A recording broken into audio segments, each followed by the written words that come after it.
Type R, like no Honda you've ever seen. Welcome to Toronto on a beautiful evening. It's 27 degrees. The roof is open. The Mets will play the final game against the Blue Jays this season. Jose Bautista returned last night. He reached base in 4 of his 5 plate appearances. He had 3 walks and a base hit.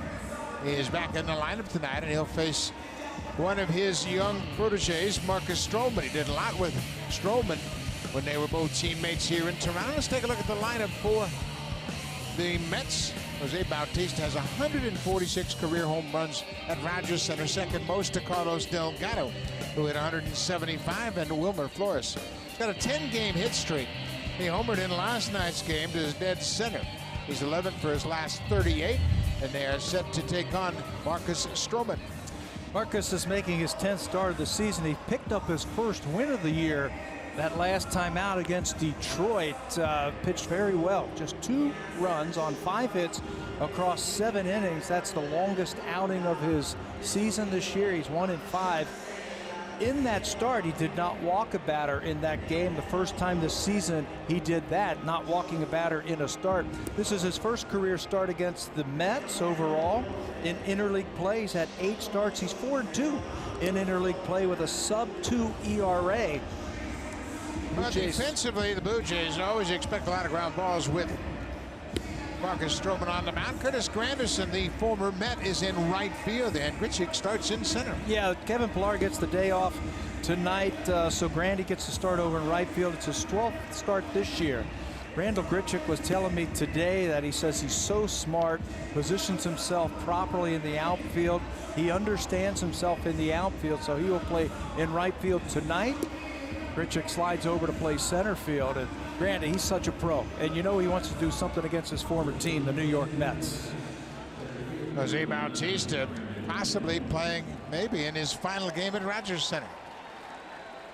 He doesn't have a contract for next year. No telling where the offseason will take him. But he has received warm welcomes each time he's come to the plate here in this series. So we are set. Russell Martin will team up with Marcus Stroman. They make up the battery. Brandon Nimmo, he's back in center field again tonight. Stroman is set, takes the sign from Martin, and here's the first pitch of the ball game. In there for a strike, and we are underway. 24,010 in attendance last night. This is a short 2-game series. The team split the first 2 games at Citi Field earlier in the season. Ball on a strike from Stroman, making his 3rd start since coming off the DL. Yeah, he's got some great finish on his fastball. That is bad. You could tell he had some shoulder problems early in the season. He didn't have the finish that he needed on his fastball. He's been spinning a much better curveball in his first 2 starts back off the DL. He's got a little different shape on his curveball. Some of them look like sliders, but they're all curveballs, and he throws it very effectively. He can always spin the breaking ball, and it did him really well last time out. Inside off the plate, 3-1 now.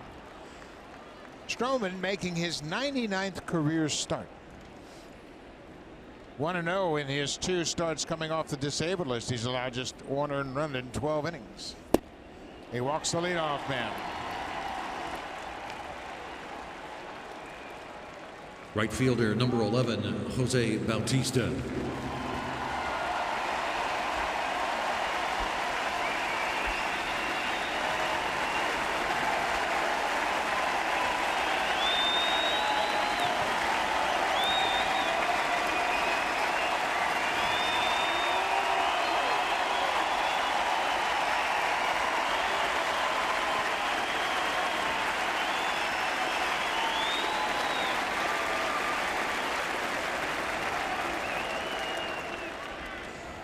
So again, for a 2nd straight night, a standing ovation for Bautista as he steps in for his first plate appearance, facing Marcus Stroman.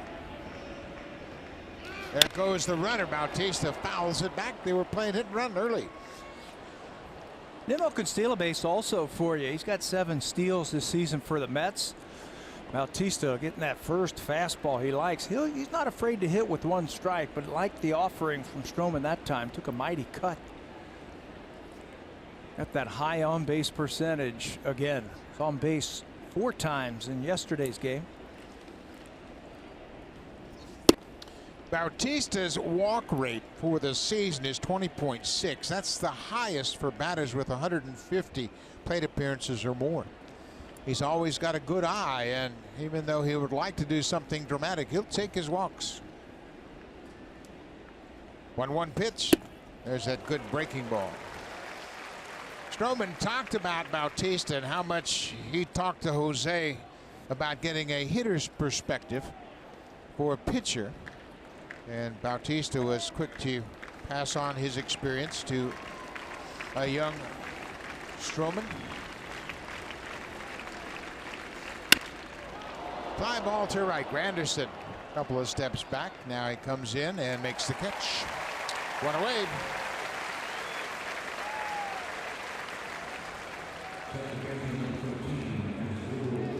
So Bautista flies out to right in his first plate appearance here this evening. You know, Buck, I wouldn't be shocked to watch the Met batters, if they can run a little bit, if they get to first base, try to steal. Because Stroman throws so many ground balls, he gets so many double plays. I think Mickey Callaway is going to try and be aggressive, especially early in the ball game, to keep his runners out of that double play. First pitch breaking ball to Cabrera for a strike. Asdrubal Cabrera homered in the first inning in last night's game. That was the last batter that Marco Estrada faced as he left the game with that hip injury.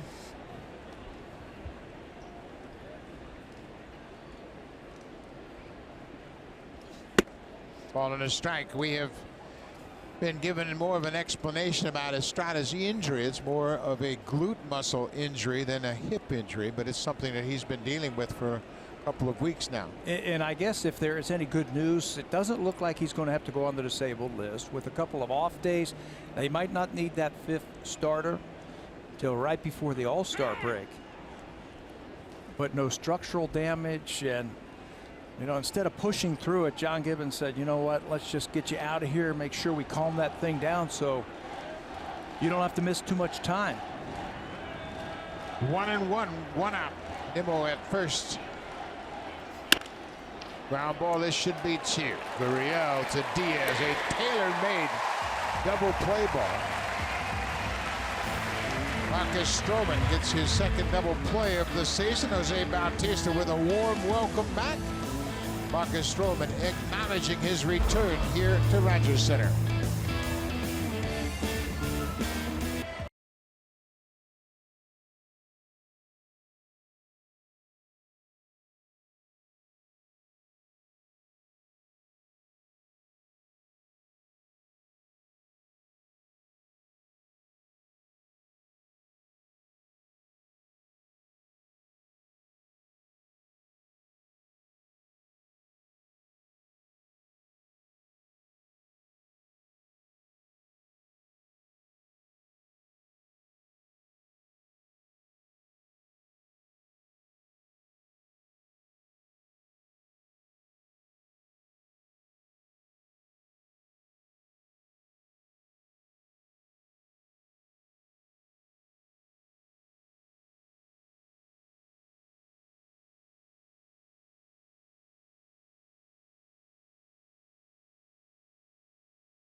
Solidified his position on this ball club with his play in left field and the way he's been swinging the bat. 13 home runs, 34 RBIs. Let's take a look at the rest of the lineup for John Gibbons Blue Jays. Still trying to inch closer to that 500 mark. Curtis Granderson in his last 18 games hitting .357, and he's 5 for 12 against the Mets this season with 4 doubles. And Lourdes Gurriel Jr. He's got a 3-game hit streak. He is 4 for 12, but 2 of those 4 hits are home runs, including the decisive 2-run home run in last night's game. Blue Jays get Corey Oswalt tonight. Oswalt, this is his 2nd career start. Made his 1st career start last time out. That was against Miami. It didn't last too long, just 2 2/3 innings, 6 earned runs, 6 hits against the Marlins. Because of injuries to some of their starters, most notably Noah Syndergaard, Corey Oswalt gets the start tonight. Granderson takes the first pitch ball. Now it's 1-1 on Granderson.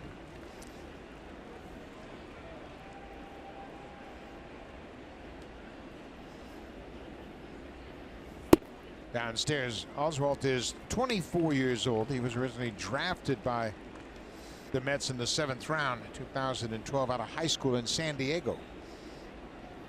Taking him a while to get to the big leagues. Average, he doesn't really just light up the radar gun. It's fastball, curveball, splitter that he will use. Anderson fouls it off. You know, one thing that Oswalt, I knew I was going to call him Oswalt before too long, that Oswalt does is he wins. He's just one of those guys that wins. His minor league career coming into the start of the season, 37-18. Last year is the AAA pitcher of the year in Las Vegas. Ground ball. They play Granderson in the shift. That's Cabrera from the outfield, 1 away. Take a look at the defense. Brandon Nimmo making his 15th start in center. And how about Jose Reyes, the former Blue Jay, back at shortstop? Well, we highlighted the one Jose yesterday in right field, so let's highlight the other Jose. The former Blue Jay Jose Reyes will get the start tonight as Ahmad Rosario gets the day off. Rosario played in 74 of their 82 games, so he gets the night off. 10th start at shortstop this season for Reyes. He's familiar with the surroundings here. Here's Teoscar Hernandez. He goes after the first pitch. Teoscar, he had a big walk in the 7th inning, part of that 5-run inning. Now the Mets walked a couple. They gave up 5 runs on 3 hits. And Blue Jays tied it up. That was in the 7th. You know what the Blue Jays did? They really took advantage of the opportunities that were given to them yesterday. They had 3 walks that came around to eventually score. A hit batter, that was Devin Travis. He came around to score. There was an error in the field. That led to a run, a wild pitch. Todd Frazier, the veteran at third, throws out Hernandez to ground ball outs. That'll bring Yanira Solarte to the plate. So when you walk players, when you have errors, when you hit guys, and you're facing a team that hits a lot of home runs, especially late in the game like the Blue Jays do, you're going to have a lot of comeback wins. That's the 22nd comeback win of the Blue Jays this season. It's like a changeup down and away, and he yanked it to right field. 2 outs, nobody on. Solarte taking all the way. Of course, the Blue Jays getting their first look at Corey Oswalt. Boy, he pitched at AAA Las Vegas. That is a pitcher's nightmare pitching out there. A small ballpark, very hard playing surface. Ball gets through the infield. He had a .532 earned run average in AAA. If you put up any kind of numbers as a pitcher out in the Pacific Coast League, I think you got a chance to pitch in the big leagues. Small ballparks, the ball flies wherever you play out there. It's a hitter's ballparks, hitter's league for sure. Always has been, hasn't it? Mm-hmm. 3-0 to Solarte. You bet he'll be swinging. And he does. Pulls it foul. Solarte, it was his birthday yesterday, and he homered on his birthday, and he's always fared well playing on his birthday. For the season, he has 16 home runs. That's 2 off his career high. He had 18 last year for the Padres. Pulled foul again. Dominic Smith may have hurt himself as he dove and stuck in the dirt. Well, he only has to take maybe a step and a half, because they are playing him to pull. 3 infielders on the right side of the infield. In fact, he may have jammed his shoulder a bit. He hasn't jumped up very quickly after that attempt. Popped up on the infield. Todd Frazier there at shortstop. The third baseman makes the catch. 3 up, 3 down. Good start to the ball game for both pitchers.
It was here last night that Marco Estrada suffered what an MRI showed to be a strain to his glute. Now, the belief when he was removed from the game in the first inning that it was a hip issue, because going back to his start in Anaheim, he'd been dealing with pain in that area. Now, he was able to gut through the start in Houston. It didn't get any better from there health-wise.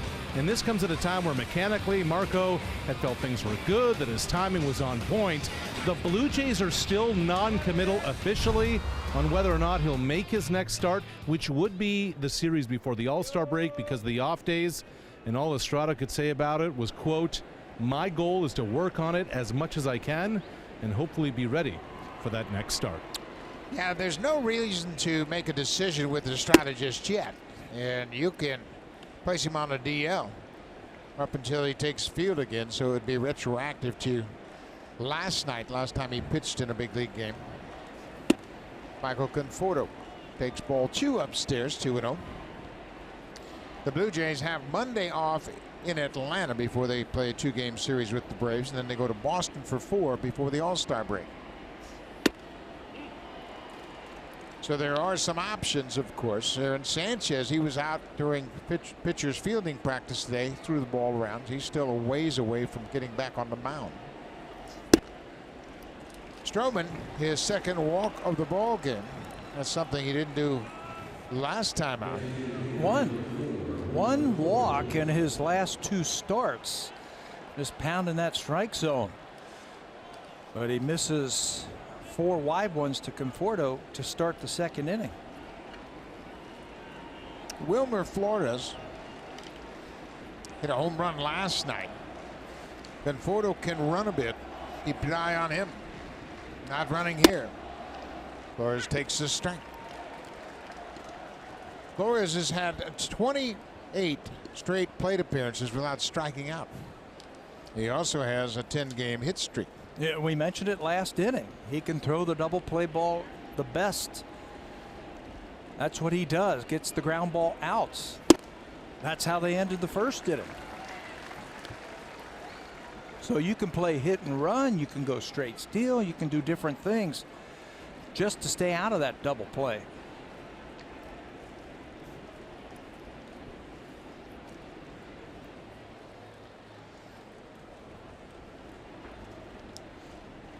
I went 2 outside.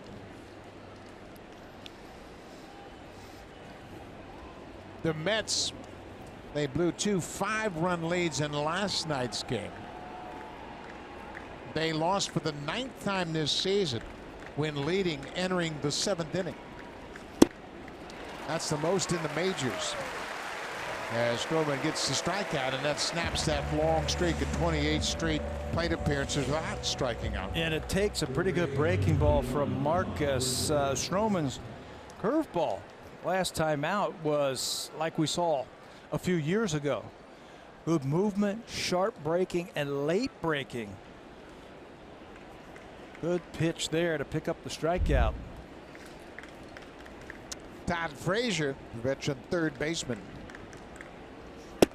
Outside for ball 1. Frazier is 4 for 11 against Stroman with the home run.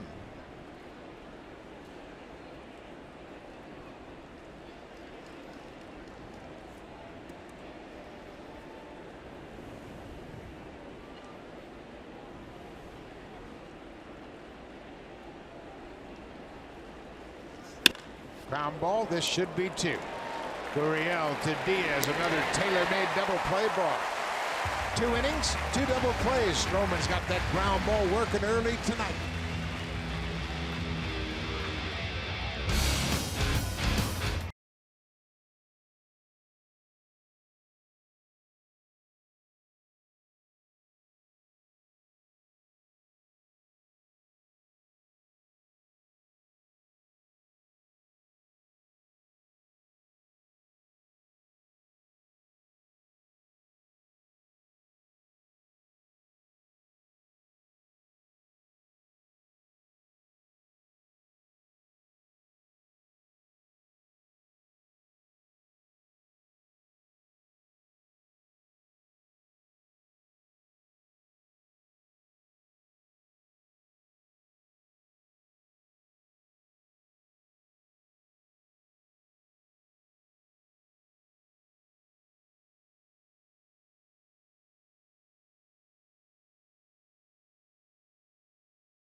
Rogers Center. You can join on July 19th right here at the Rogers Center, celebrating the 90s with Joe Carter, Fred McGriff, and Jose Cruz Jr.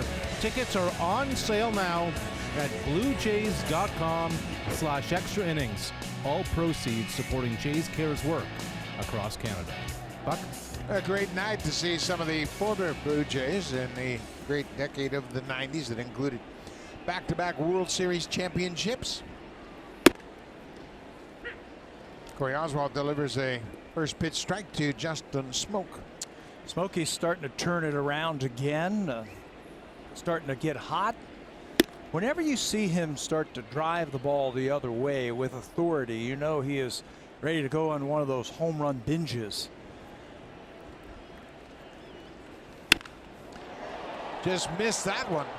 Bautista back near the warning track, and Smoak, I'm telling you what, that would have gone a long way had he squared it up.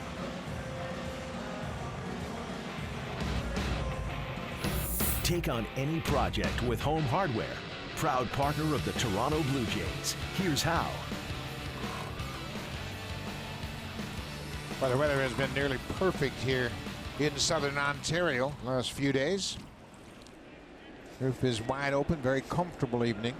Kendrys Morales back in the lineup tonight, takes the first pitch strike.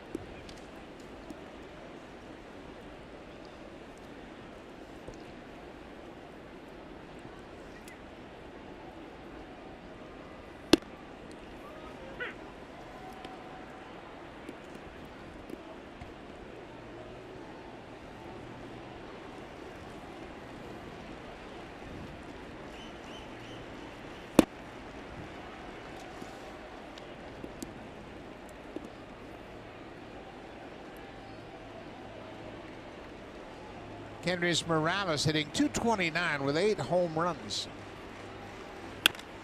Make it 9. A no-doubter to the second deck.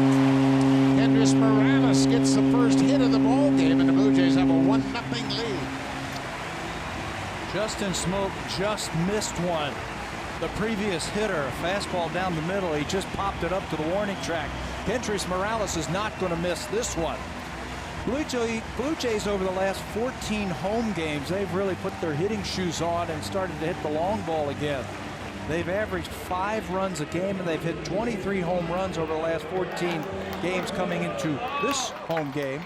That's home run number 15 for the Jays, number 9 on the season for Kendrys. Home run number 199 in his career.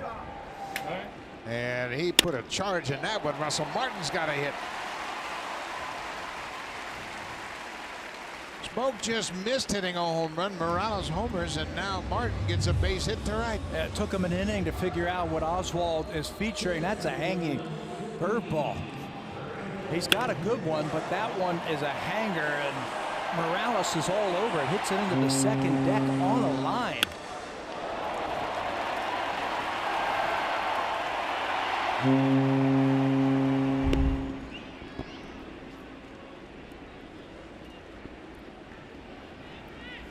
One to nothing Jays. And Grichuk takes a strike on the inside corner.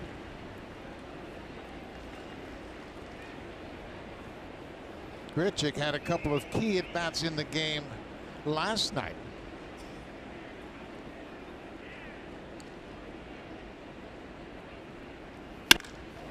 He hits this ball hard, and Nimmo is there and makes a head-high catch on another line drive. Well, the Blue Jays, as Pat mentioned, have really been hitting a lot of home runs lately, and that's a big part of their offense. Yeah, the percentage of runs via the home run this season, only the Yankees, Indians, or Brewers have accounted for more runs with the home run. It's what they do. It's how they are built. They are built for power, and when they're hitting home runs, they can score a ton of runs. Here is Lourdes Gurriel, who homered last night in the 8th inning. Gurriel hit a 2-run home run. What was impressive about that home run is how he stayed back. It looked like a splitter that he stayed back on, and he was able to basically one-hand it out of the ballpark. He has got a lot of ability. Gurriel's older brother, Yuli, is a great hitter for the Astros. He's their first baseman, and last night you see the potential on display. Look at that. Look at the finish as he goes down to get it. One hands it into the bullpen, and then he finishes high. All great hitters seem to finish high when they hit home runs like that. Their swing, they don't cut it off. He swings right through that baseball. Hit him. Caught him on the right wrist or forearm. He swung. They call it a swing, so the runner's got to go back, and I think it's going to be just a strike. The ball definitely hit him, but the rule is if you swing at a pitch and it hits any part of your body, it's a strike. Two-seamer that's going to run inside, right on the forearm. Yeah, you know what? And that's a good place to get hit. On the meat of your forearm. He didn't get hit on the elbow, didn't get hit on the wrist. And it's the soft tissue, and that's probably the best situation. You just have to get the feeling back in there and continue the at-bat. Devin Travis not starting in the game tonight. Obviously aware that he might be called upon, but Gurriel's going to stay in there. Yeah, Devin got hit by a pitch last night, right in the hand. Ricocheted off his hand and off the catcher in last night's game. Grichuk got hit in the 8th inning and would score on Gurriel's 2-run home run. So it's 2 balls and a strike to Gurriel. Still trying to shake off the effects of getting hit by that last pitch.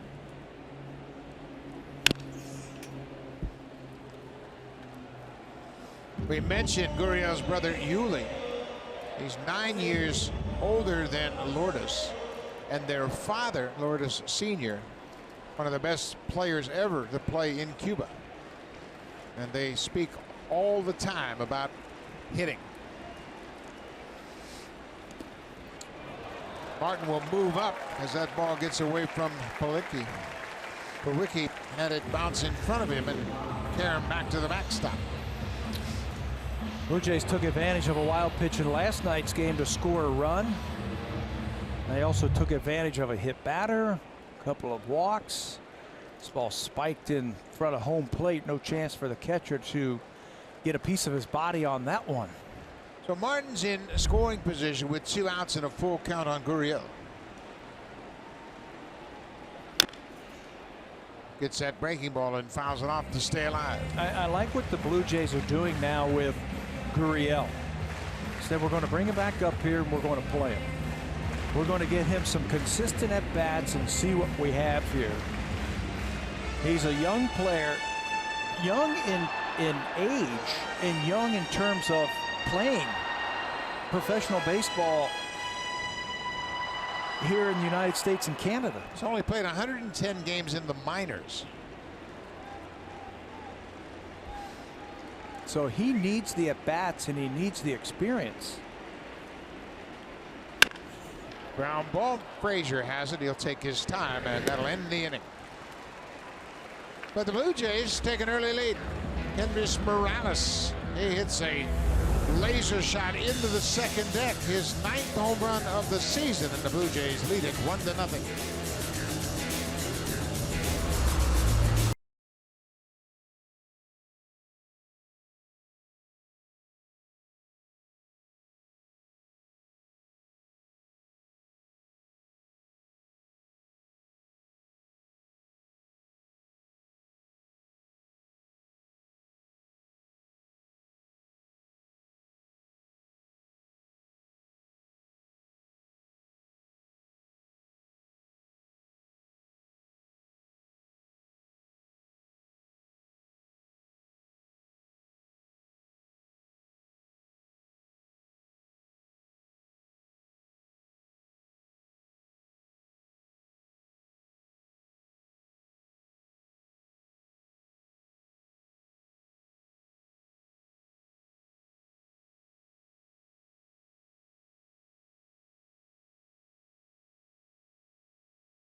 One of TD's community partners, and it's a road that's unrelenting, unforgiving, unforgettable. And it starts Saturday, the Tour de France, July 7th to 29th on Sportsnet 1.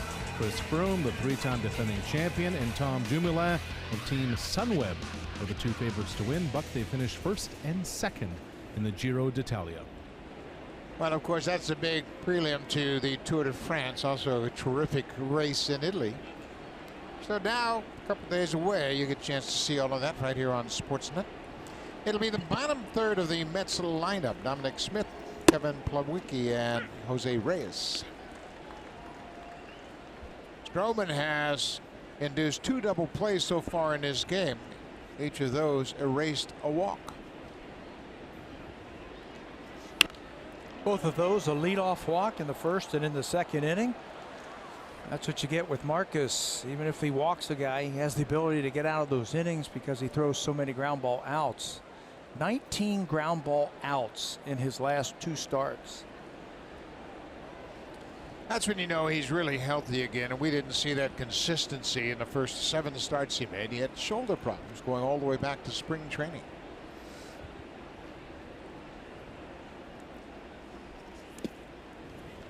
Bounced in the dirt. Marcus, of course, back-to-back 200 innings seasons, but he won't be able to reach that plateau this year. Marcus missed 36 games.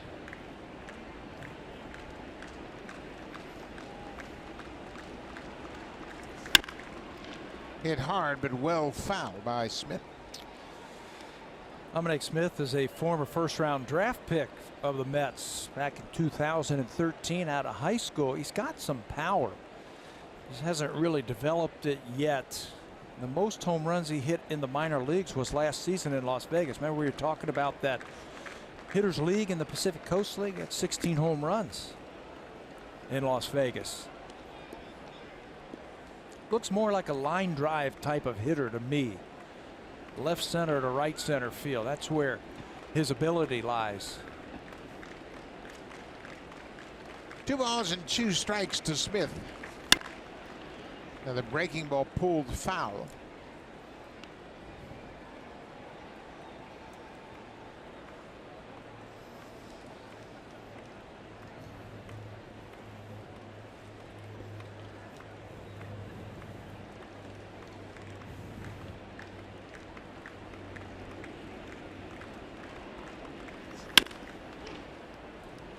Solarte, the third baseman playing in the shift, will throw Smith out. Run away. Marcus Stroman really enjoys pitching against the National League. There's the numbers. We were talking about that at the beginning. An ERA at 2.14, 12 career interleague starts. His team's 9-3. He's 8-2 all by himself. Just loves to face those interleague teams, and you know what he also likes? He likes to face them on the road so he can hit. Yeah, he's a very good hitter. He has a home run against Atlanta in interleague play. Guess where his next start is? It's going to be down in Atlanta. Evan Plawicki came into the game last night as a defensive replacement in the 7th inning. Evan Mesoraco was taken out of the game. Mesoraco took a couple of shots to the head. One foul tip and one with a bat on the backswing. So later on, as they had a 5-run cushion, Mesoraco was taken out of that game, and he's not in the starting lineup tonight. Sure, they do the concussion protocol and take a look at that, and I think it all came back negative. They want to make sure that he's okay.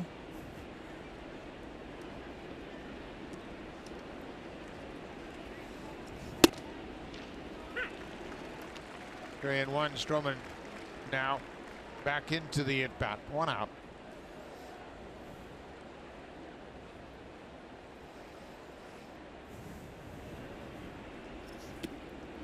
That's the 3rd walk so far for Marcus. This one comes with 1 out in the 3rd.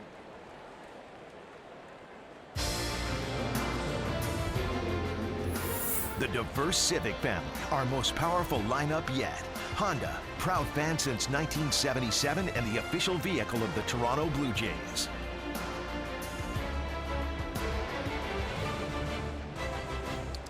Blue Jays will have an off day tomorrow, and then the New York Yankees will be in town. Yankees played this afternoon, and they beat the Atlanta Braves 6-2. And they were pounding out the home runs again today. Judge went deep again, didn't he? Stanton hit his 21st. Judge hit his 24th. And their catcher that has just been called up, Kyle Higashioka, has 3 home runs since he's been called up. What does he play? 3 games? Yep.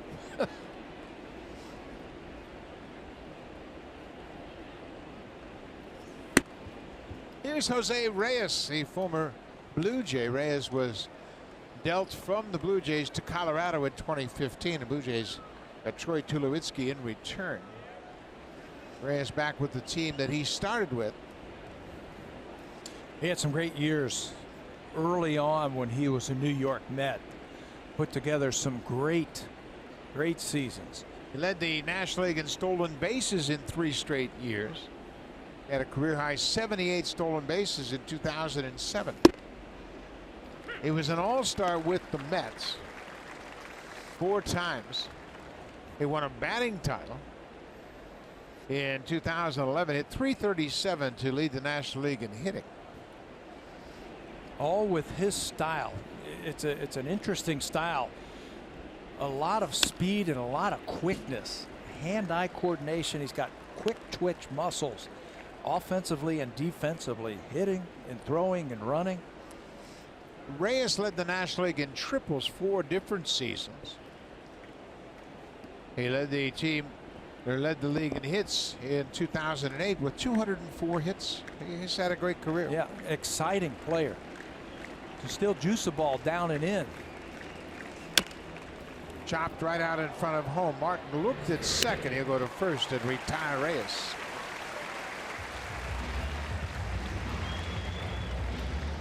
The rookie goes to second. 2 outs now. I'll turn the lineup over. Brandon Nimmo drew a walk to start the ball game.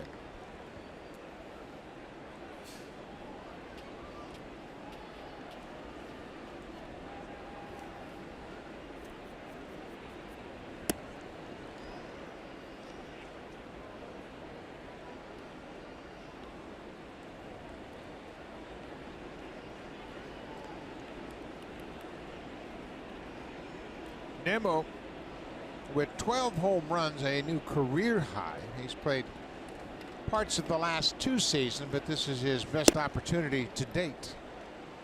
Got in 69 games last year at 5 homers and drove in 21. He's got a great eye at the plate. He walked his first time up, but was wiped out on that double play grounder off the bat of Cabrera. He's really proving the doubters wrong, isn't he? He's really come out of nowhere. He's their everyday center fielder. Snap throw to Diaz, but Lewicki is back in there. Nimmo did not have a high school baseball program where he grew up in Cheyenne, Wyoming. He played American Legion baseball.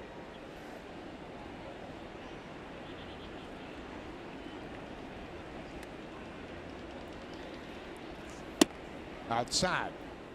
2-0. He became the state's highest pick and only first-round choice ever in June of 2011. Good eye at the plate. That's what you want from your leadoff hitter. Have a good batting eye, and if you make a mistake, knock it out of the ballpark. He's got 12 home runs. Up the middle. Diaz can't knock it down.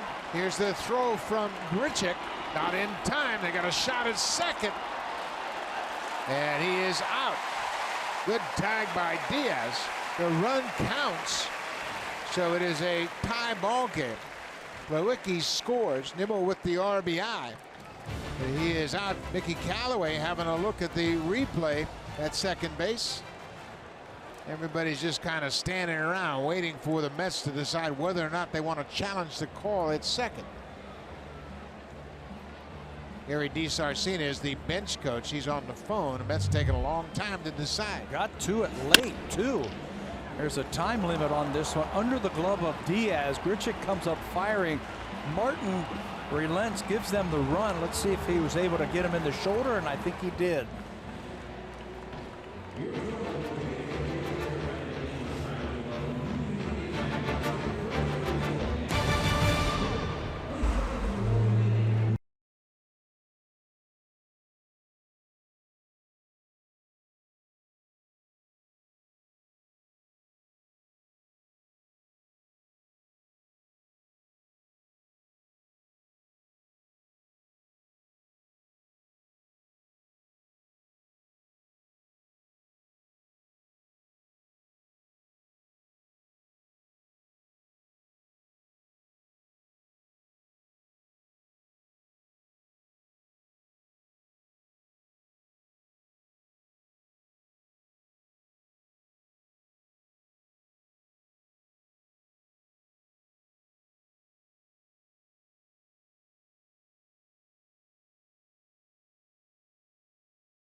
Them with the Mets, and there he not only befriended owner Fred Wilpon, but the two continue to stay in touch. It's Wilpon who has opened doors for Granderson and his foundation with different education initiatives in Washington and New York, and he's also taught Curtis about leadership. When Granderson left the Mets a year ago, Wilpon told him, as you move to the next chapter of your career, your role can be a couple of different things.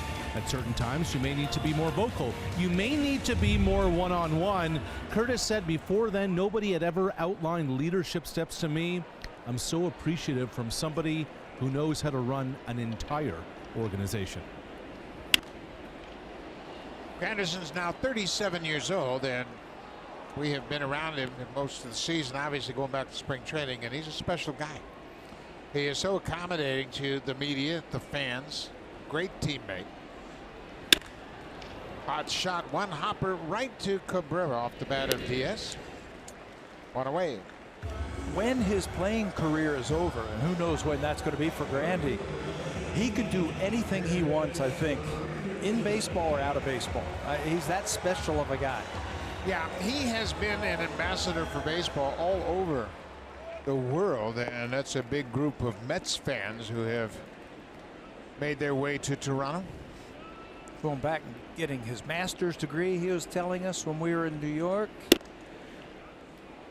He can be in television if he wants to. He can be in politics, I think, if he wants to. He can do great things with his foundation if he wants to. I mean, whatever he wants to do, he's that kind of guy. He grew up in Chicago and certainly has an appreciation for everything that baseball has afforded him. Cued off the end of the bat, Frazier goes quickly in time to get Granderson. 4 in a row retired by Corey Oswalt.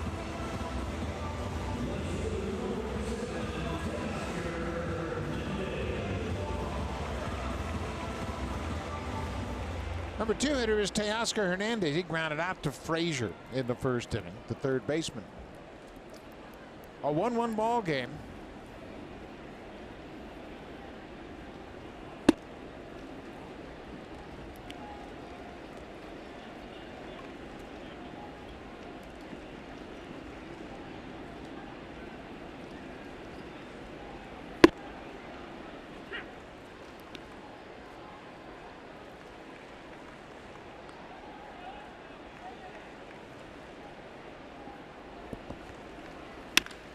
Line drive into center. That'll get down for a base hit for Hernandez. Tell you what, he just keeps growing as a hitter. They're trying to throw him more breaking balls, but when he gets himself into a count to get a fastball, which he does right here, don't miss it. Be ready to swing. Two-seamer and how he goes down and gets it. That's impressive. Use your legs to go down and get that low ball and then swing through it. Ball just jumps off his bat, doesn't Pretty it? swing, boy. He can square it up, and when he does, it jumps. And Everett Solarte popped out to the shortstop. His first time up.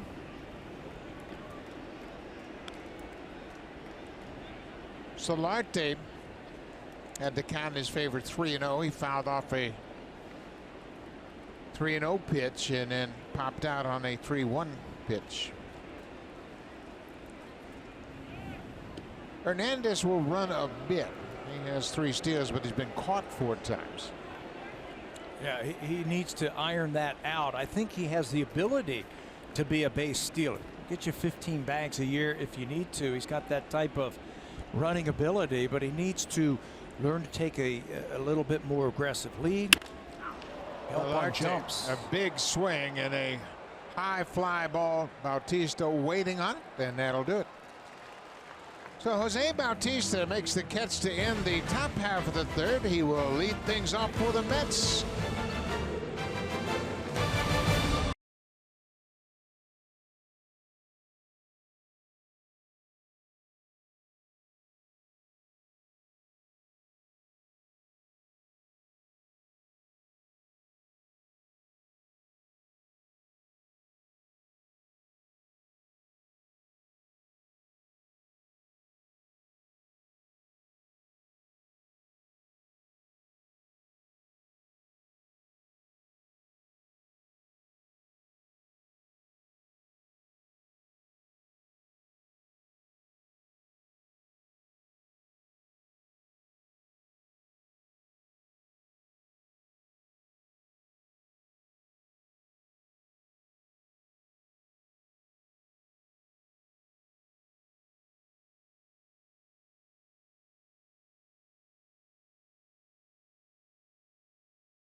On both days to sign autographs. A lot of fans brought their Jose Bautista jerseys, and he signed a lot of them, spending a lot of time before each of these two games.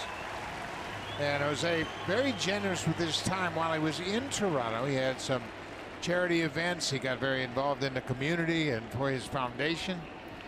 It really appreciates, yeah, it really appreciates the fans and what they have meant to him and his career. I mean, this is where he made himself a name.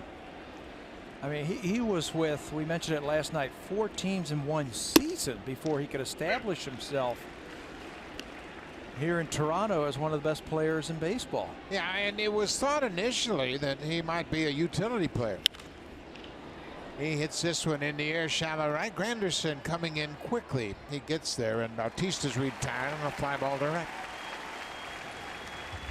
But Jose became a terrific power hitter, a tremendous right fielder with a cannon for an arm. And he made 6 All-Star teams while playing with the Blue Jays over the 10 years.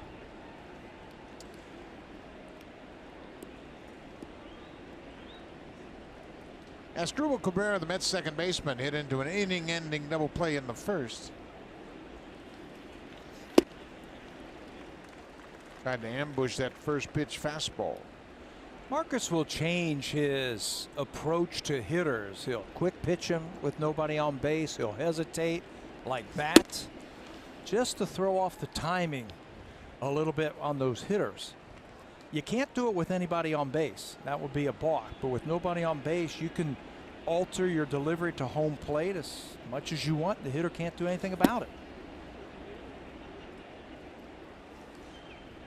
Because there have been so many pitchers that have gone to a modified delivery, there's a new rule in place with a runner at third base that you have to let the umpire know whether or not you're pitching from the stretch or from the windup. Line drive right to Diaz. Cabrera hit it hard, but there are 2 outs. Time now for a look at Skyscraper, starring Dwayne Johnson. Skyscraper in theaters and Real D 3D July 13th. Marcus Stroman retires Bautista and Cabrera. 2 quick outs here in the 4th in this 1-1 game. I believe that rule you were talking about is now called the David Price rule, isn't it? I think so. He's the one that modified his delivery to what it looks like a stretch position. Right, and you can see Marcus does that from the mound. He stands with his body facing third base like you're in the stretch, but it helps him to stay over the mound, stay close together. There's the quick pitch, and he throws the breaking ball for strike 2. But with a runner at third base, it looks like you're in the stretch, so you have to tell the home plate umpire, hey, I'm going out of the stretch, or I might go to the windup. Another breaking ball, Gurriel from second. Quick inning for Stroman. 9 pitches. Sets down the order.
per game and 5 even. They've hit 23 home runs in 14 games, and their OPS over 8.5.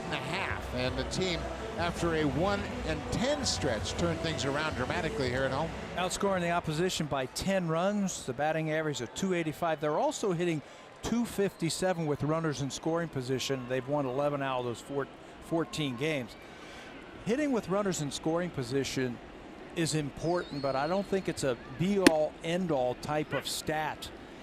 .249 is the major league average. So if you're a .250 hitting team with runners in scoring position, you're going to score a lot of runs. It's the home runs, I think, for the Blue Jays. That dried up for a while for them. It's the home runs that has helped them the most in their last 14 home games. You know, too, what has happened here at home is they've actually pitched very well. Their team ERA over those 14 games is .391. Opponent's batting average is .238, so it goes, one goes with the other, of course.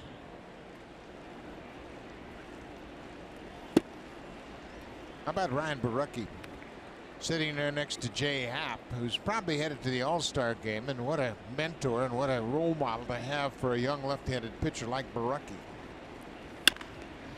And you know, they're always talking. What would you do in this situation? How would you attack this hitter? What are you looking for on hitters when to throw the breaking ball? That's where I'd position myself if I was a rookie. All the starters have a tendency to hang together anyway, and there's a good off-speed pitch, and Smoke's caught looking. That's the first strikeout of the game for Oswalt. One down here in the fourth. He's got what is described as a split change. Splits his fingers just a little bit, and that's a change up. Split change freezes Justin Smoke for his first strikeout of the night. Just couldn't let it go. Kendrys Morales. He had a good swing at this one. Get up, ball. Get going. Get out of here. And off the glove. Conforto got a glove on it. Morales thought it was gone. And he makes it to second base. Conforto got to the wall, jumped, got to the ball, hit it with his glove, but couldn't make the catch. You know, it looked like Conforto really wasn't sure where the wall was. The warning track here is not your regular dirt type of warning track where it tells you you're getting close to the wall. It's the same texture as the AstroTurf. So he gets back there. He's not real sure. If he gets all the way to the wall, I think he makes that catch, but he wasn't real sure. Ball fades on him just a little bit. It's off of his glove. And Kendrys Morales has another extra base hit. A homer and a double. Russ Martin had a solid single to right his first time up. This could be a tricky warning track to deal with if you're not familiar with it. It's a great point. I mean, nothing changes. It's the same composition. Just because it's colored red doesn't mean you feel it any differently when you run onto it. And that's the whole idea of a warning track. You have a different feel underneath your feet. When you started playing, there were actually cinders on the warning track, and you could hear it as well. So you hit the warning track, and you could hear your spikes hitting into the cinders. You can see the material is the same. It's artificial turf, but it's just painted. Yeah, and as an outfielder, when you go back, you want to feel the difference between grass and dirt to let you know how close you're getting to the wall. I'm going to bring back a memory for you. When you played in the Florida State League, all the warning tracks were seashells. They were in Sarasota in instructional leagues. Seashells. So they'd crunch underneath your spikes as you got close to those chain link fence all the time. 3-0 to Martin. He takes a tough strike down and away. Yeah, it was either the seashells like you were talking about or the cement after the dirt had hardened under that hot sun in the Florida State all League. summer long. Woo. 3-1 to Martin. One out with Morales at second. And Russell takes a strike. Right at the top of the zone. Corey Oswalt, the starter for the Mets. Randall Grichuk will bat next. 3-2, one out. Morales at second.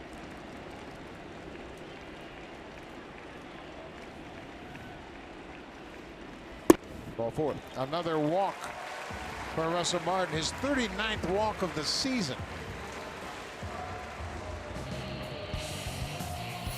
This 4K broadcast is brought to you by the Samsung QLED TV. See nothing else.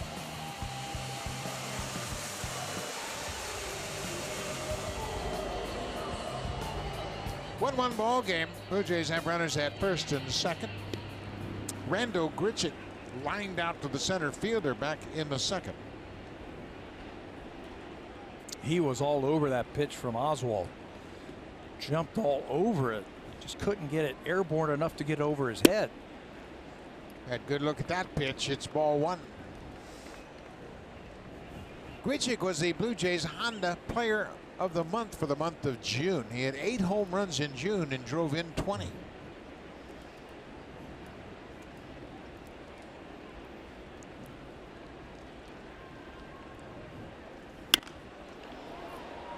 You know, he's not a real big guy, but he accelerates through the baseball when he swings, creates a lot of bat speed and then exit velocity when he makes contact. I'll tell you what, he's a strong guy. He's got a heck of a physique. He works hard on it. And he's got a lot of strength.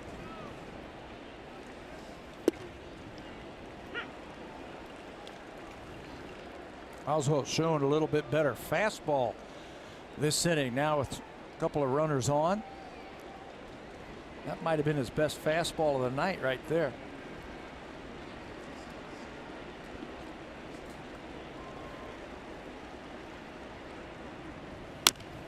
That's a tough pitch. That running fastball right in on his hands. 1-2 now.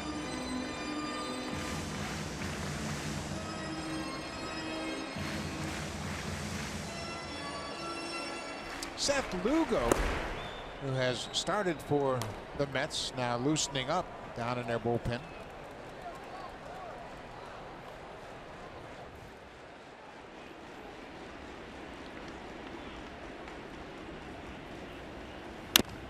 Another pitch inside, and Oswalt's getting that ball inside to Grichuk. Yeah, tough to take with 2 strikes. Too close. Looked like the previous one he fouled off his leg. And he almost fouled that one off his leg. Just running that thing inside.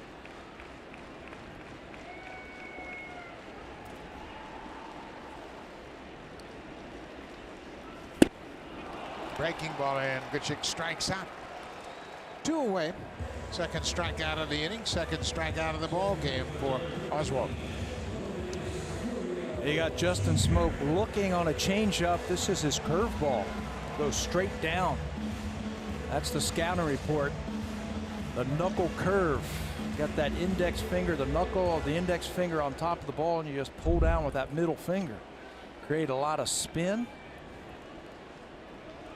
Good time to use it after a couple of hard fastballs in. Set it up perfectly. The Blue Jays have runners at first and second. Now there are 2 outs for Gurriel. Swinging a drive into center. That's going to get down for a base hit. Morales is around third. He's going to score, and Gurriel, another RBI. That gives him 11.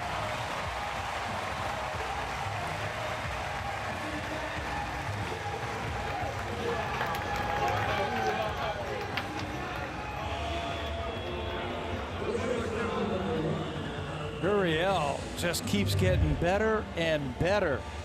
Before tonight, he had driven in 11 runs through his first 23 big league games with swings like this. Control. Under control. Take the ball back through the middle. And Nimmo spiked the ball back at home plate, so no chance to get Morales and the Jays take the lead. Now, Gurriel had a good swing at that breaking ball. Number 9 hitter, Aledmus Diaz.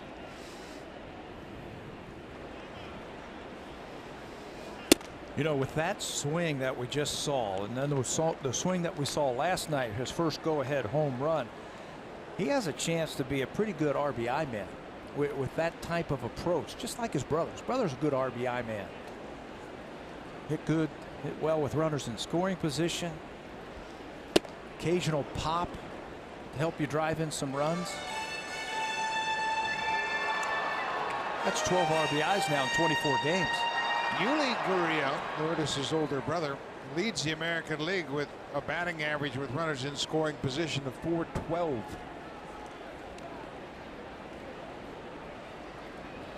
Ball and a strike to the Blue Jays shortstop. Lays off that tough breaking ball.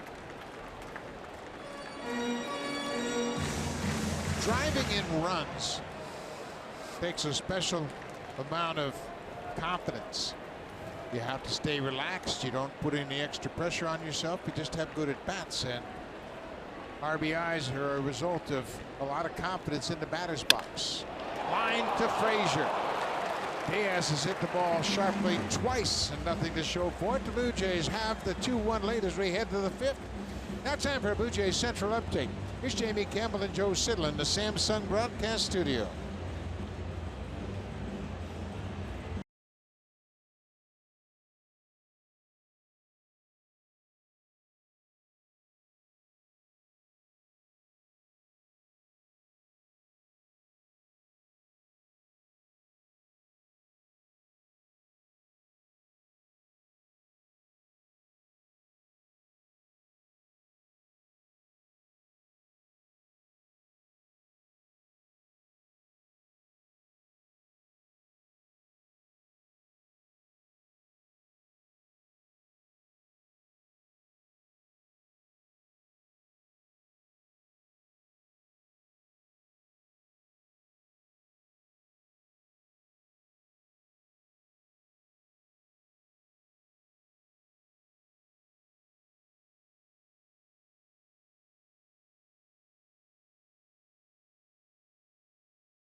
The greatest outdoor show on earth comes to Sportsnet July 6th to 13th. And the Blue Jays do not seem to be concerned with Ryan Tepera's situation, even with it being inflammation around the elbow.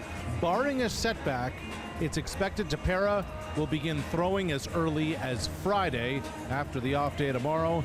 So some good news for the health of the bullpen, guys.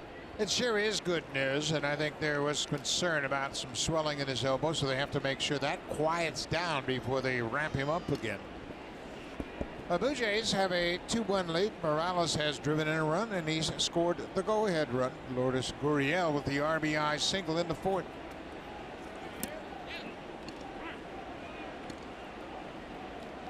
Ryan Blakely down at first, and no swing by Flores. Flores struck out against Stroman his last time up, back in the 2nd.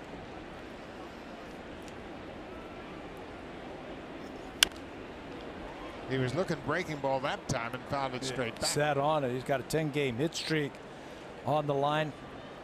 Tonight, Marcus's only strikeout was to Flores on a breaking ball. Quick pitch to him. That was right there. That's what I mean. With nobody on base, Flores wants an explanation from the home plate umpire about that one. But with nobody on base, you can quick pitch. Yeah, you have to be ready. When you step in the batter's box against Marcus Stroman, you have to understand that he might unload at any time.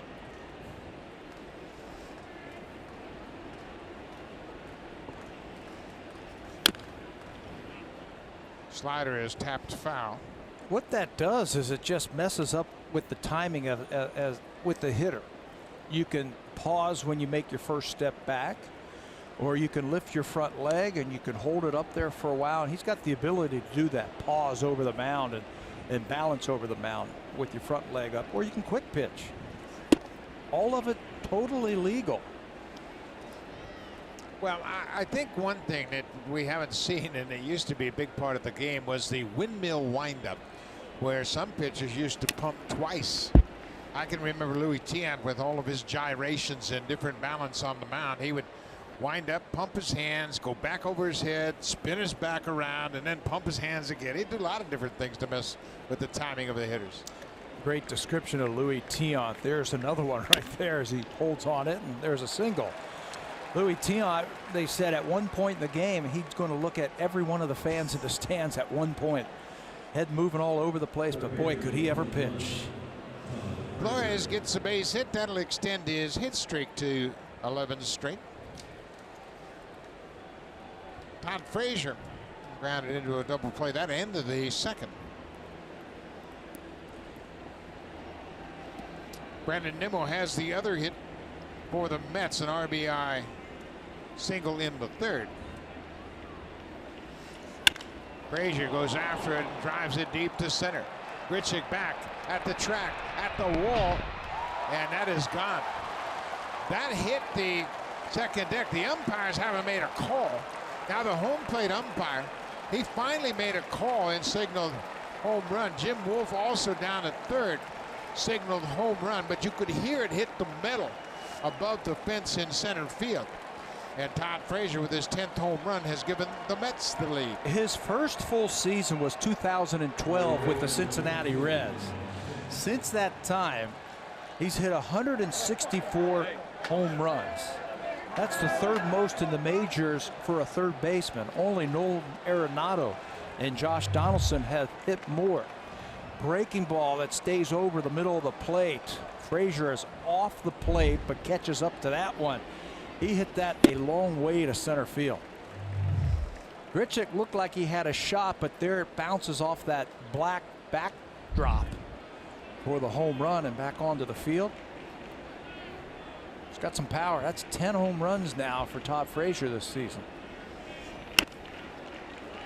Dominic Smith, the first baseman.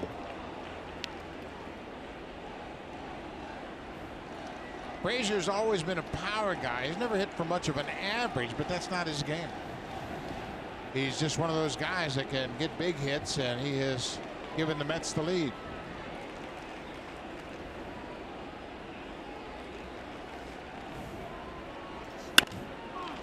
It's a high pop-up out into shallow right field. Gurriel, the second baseman, calls for it. He makes the catch.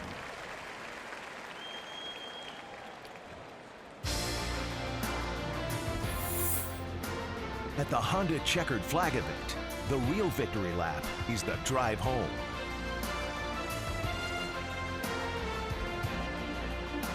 Beautiful evening here in Toronto. People out on Lake Ontario enjoying this gorgeous weather.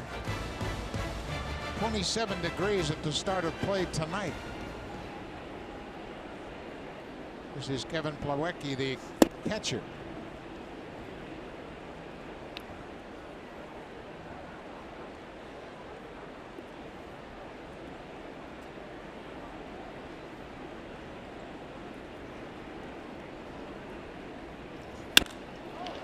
There's a drive to left field. Hernandez is not going to get it, and it bounces over the fence for a ground rule double. Well, Marcus Stroman, this has been the pattern that he has seen this season. First time through the order, the league is hitting .214 against him, but then it jumps to .320 for the second time and beyond. Had a great breaking ball against Detroit. This one stayed in the middle. The Mets have had trouble scoring runs, but they haven't had trouble hitting home runs.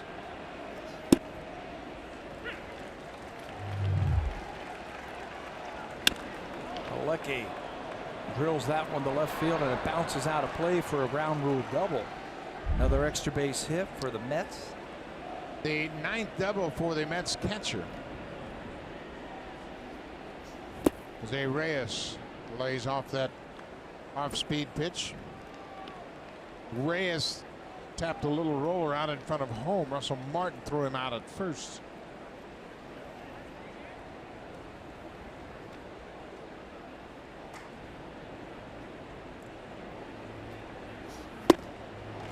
Good changeup.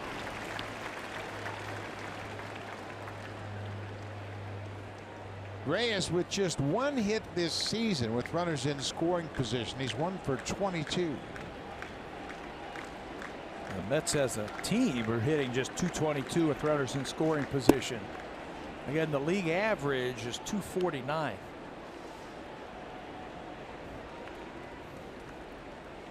At .222 batting average with runners in scoring position, third lowest in the major leagues. Mickey Callaway trying to figure out a way to get a runner in from second now. 2-2 pitch. Strike three call. Stroman uses that running fastball to retire Reyes. And he needed that one with that runner in scoring position, trying to shut it down.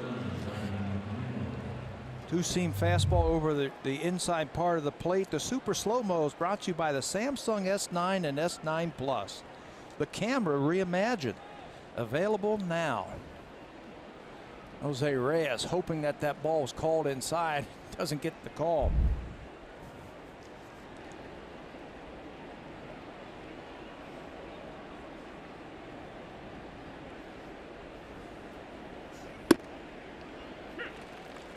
Brandon Nimmo had an RBI single in the third. He was thrown out trying to advance to second base. Pitch to Martin, back to Diaz. That ended the inning, but he picked up the RBI, his 26th of the season.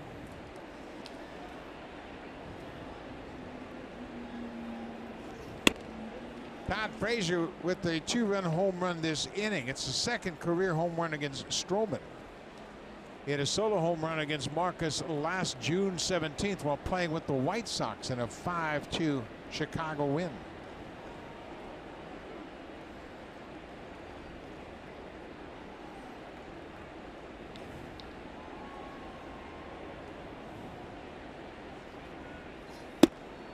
Breaking ball just off the outside corner. Frazier, his 10th home run, has given the Mets a 3-2 lead. He's just a baseball player, isn't he? Love that guy. The way he plays the game, just comes to play every day.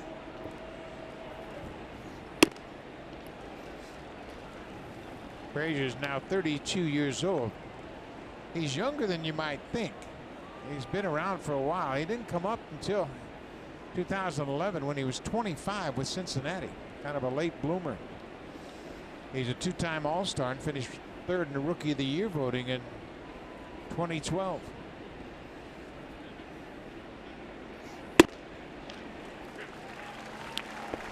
Three and two now.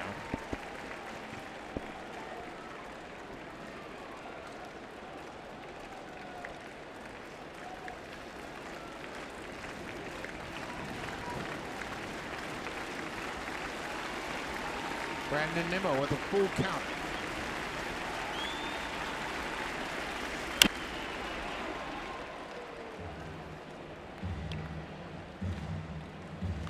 Marcus Stroman has now thrown 75 pitches. He works with 2 outs here in the 5th.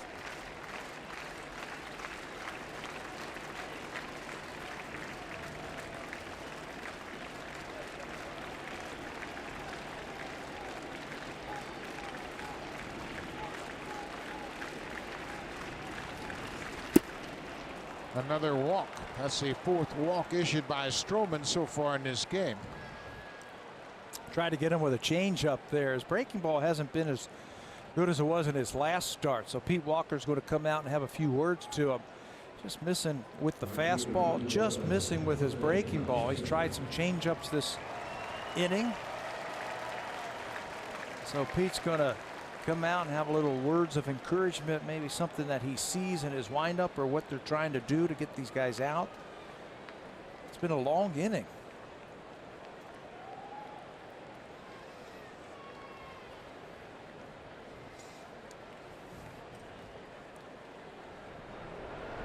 The Blue Jays have called up 2 relief pitchers after that game last night. They used 7 relievers in the game. Tim Mesa has been sent back to AAA. Preston Gilman has been designated for assignment, and Luis Santos and Rainer Cruz are both up from AAA Buffalo.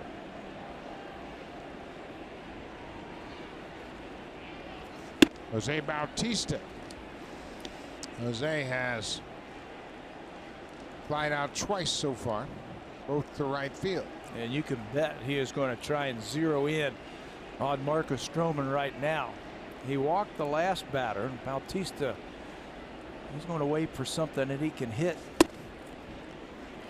And he got a pretty good pitch to hit right there and takes it for a strike. It's 1-1.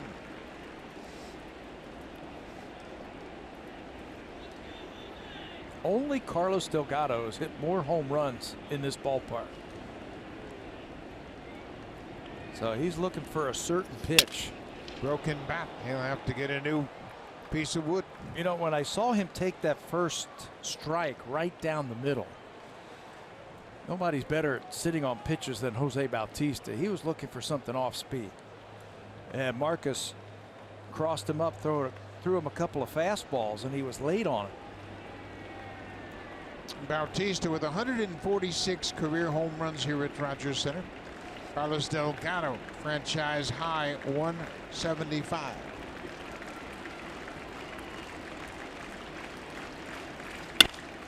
Ground ball, base hit. Plawecki coming around third. He'll score. Bautista with an RBI single with 2 outs. And there was the breaking ball. Looked like he was looking for it that whole at bat, something that was spinning up there that he could catch out in front. He took the first fastball right down the middle, then he was late on the second fastball. And Stroman tries another breaking ball. It gets too close to the plate and he bangs it back through the middle for an RBI single. RBI number 19 for Bautista on the season. It's a 3-run inning for the Mets. They have a 4-2 lead. Nimmo is now at third. Asdrubal Cabrera.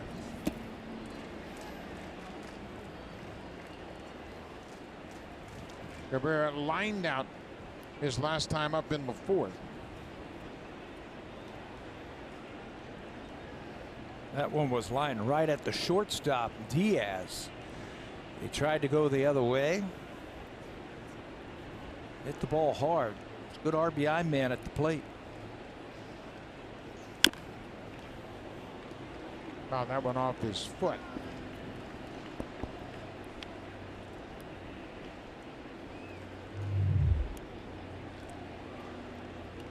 Breaking ball, no padding on that ankle, and it gets Cabrera right on top of his foot.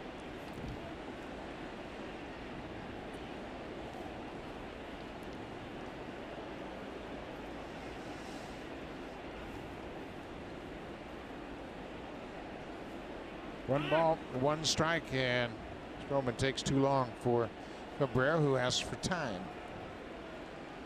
Cabrera is the 8th Met to bat in this inning.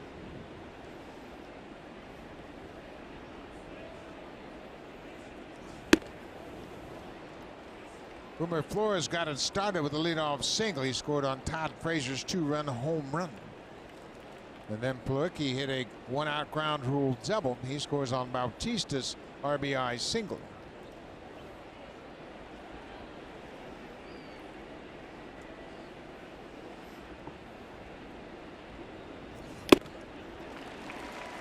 Cabrera homered in last night's game.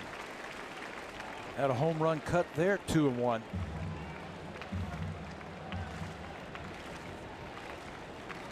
He's got 15 home runs now, which leads the team.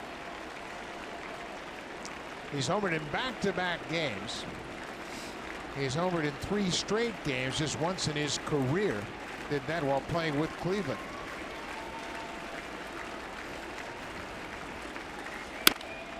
There's another base hit. That'll score another run.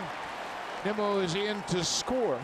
It's a 4-run inning, and the Mets have a 5-2 lead, and John Gibbons is going to come out and make a pitching change.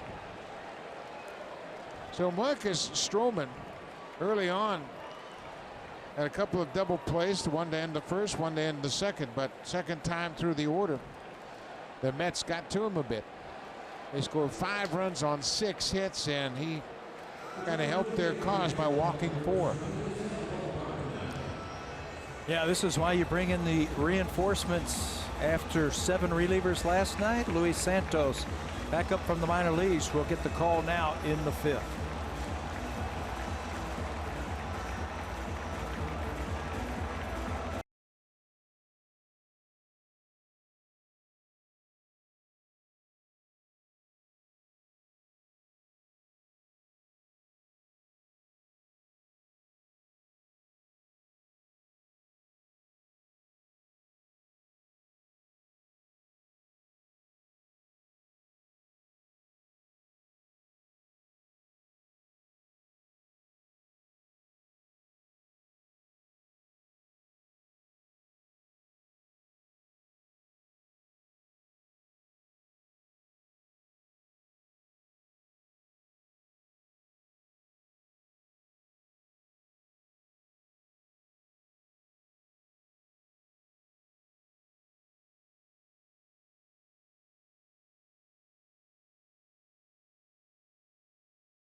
Over the Mets, so they went down to AAA and called up 2 relievers. Luis Santos, in 32 games at AAA Buffalo, threw the ball very well in AAA.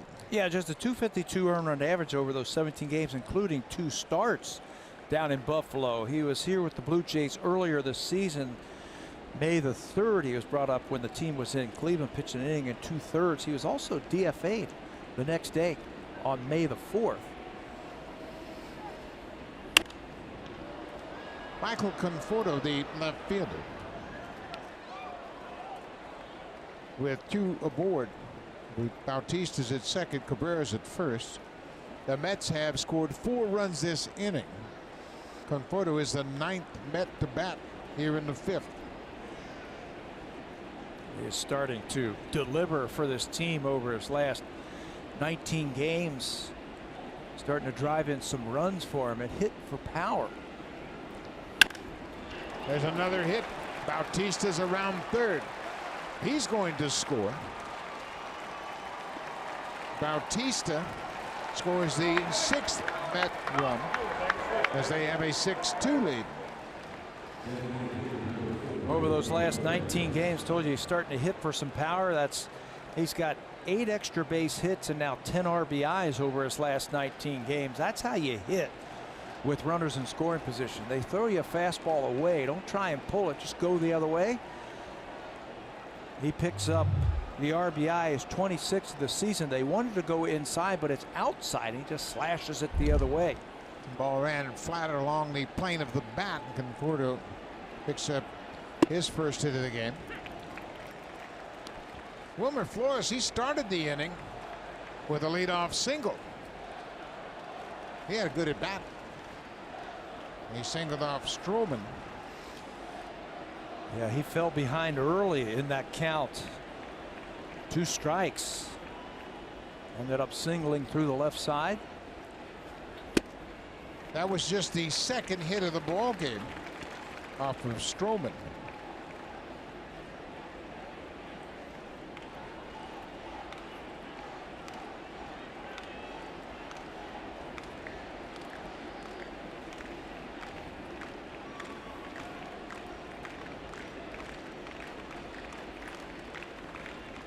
Oh, and 2. Line to Gurriel. That'll end the inning, but a big inning for the Mets. They score 5 runs and take a 6-2 lead. Jose Bautista had a hit in last night's game. He's got a hit tonight with an RBI. RBI number 19 for the former Blue Jay.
much more. RBI Baseball available now.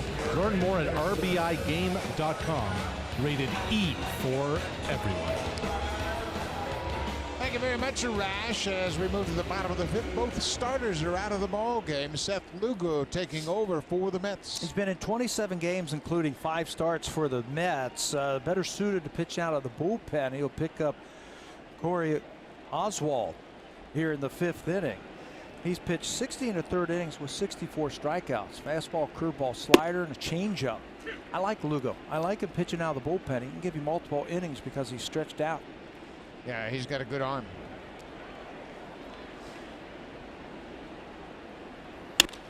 Curveball. Cabrera to the backhand. Throws Granderson out. Corey Oswalt, the starter, goes 4 innings, charged with 2 earned runs on 5 hits, walked the batter. He threw 65 pitches. They gave up the home run to Morales and also a double. Kendrys Morales 2 for 2 against Oswalt. So he cannot win it, can't lose it. He will pick up a no decision, 4 innings. It's interesting how teams, with the injuries that they've had, that ball is fouled down the right field line. You're starting to see more teams use 2 starters to get you deep into a ball game. Tampa, of course, is doing it with what they're doing down there with the openers and then the long men out of the pen. Looks like New York, certain spots of their rotation, they're going with 2 starters. Another foul into the seats. You saw a shot of Mickey Callaway, and this is quite an adjustment for Callaway, having been the pitching coach for the Cleveland Indians with that great starting rotation. It's been a different story. And they thought initially with DeGrom and Syndergaard and Zach Wheeler that they would have a very solid starting rotation, but it's been injuries that have hurt them. Matt Harvey, they thought he was going to have a big bounce back season. Steven Matz, he's had some problems and some injuries in his young career. But it looks like, hey, let's start this guy, give him 4 innings. That should get him 2 times through the lineup. Then bring in another guy, he can give you 4 innings, 2 times through the lineup, and bring your closer in. Maybe that's how you do it when you don't have those dominant type starters. No swing, according to the first base umpire, Ryan Blakely. I think what baseball has to do as an industry is just demand that starters learn how to pitch. Pitch in the minor leagues. Breaking ball, hot shot, nice play by Frazier at third. Boy, Hernandez did a good job of hitting that breaking ball, but he was robbed by Frazier. Super Slow-Mo Cam. Brought to you by Samsung Galaxy S9 and S9 Plus. The camera reimagined. Available now.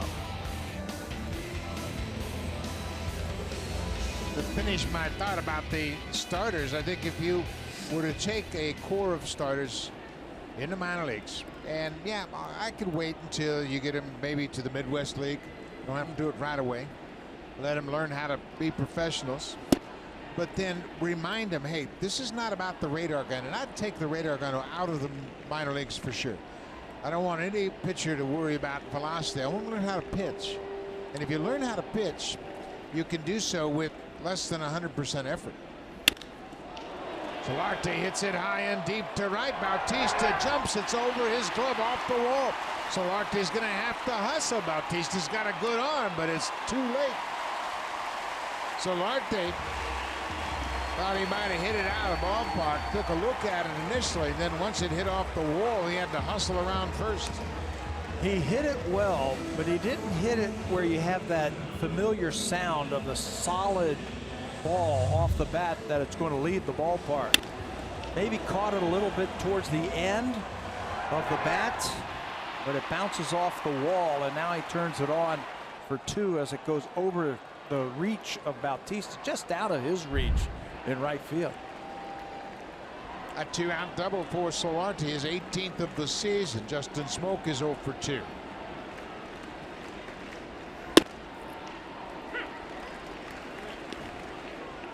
Smoke didn't like that call. He had a good look at the fastball, but DJ Reynolds rings him up for a strike.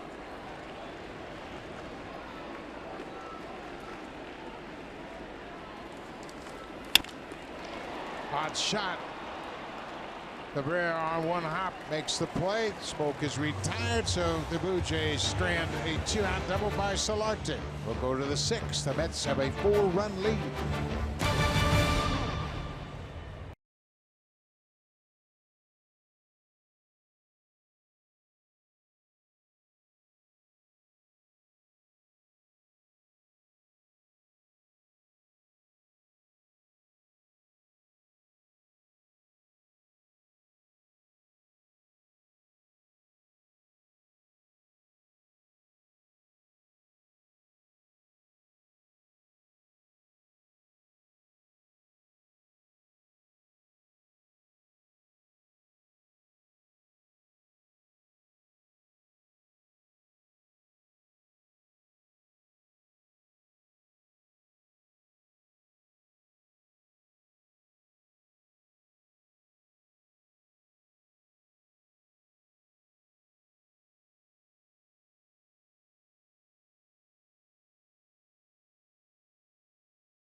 Restorations around the globe. Join today at westjet.com/rewards. Well, the Blue Jays were down by 5 runs twice in last night's game, and they came back and won. And remember, the Mets, they have lost more games in which they were leading going into the 7th than anybody in baseball. They've lost 9 such games. Todd Frazier takes the first pitch breaking ball from Luis Santos. So I'm sure somebody has told Santos that. Say, hey, we need you to get these guys out here to give our offense a chance to catch up, just like we did in last night's game.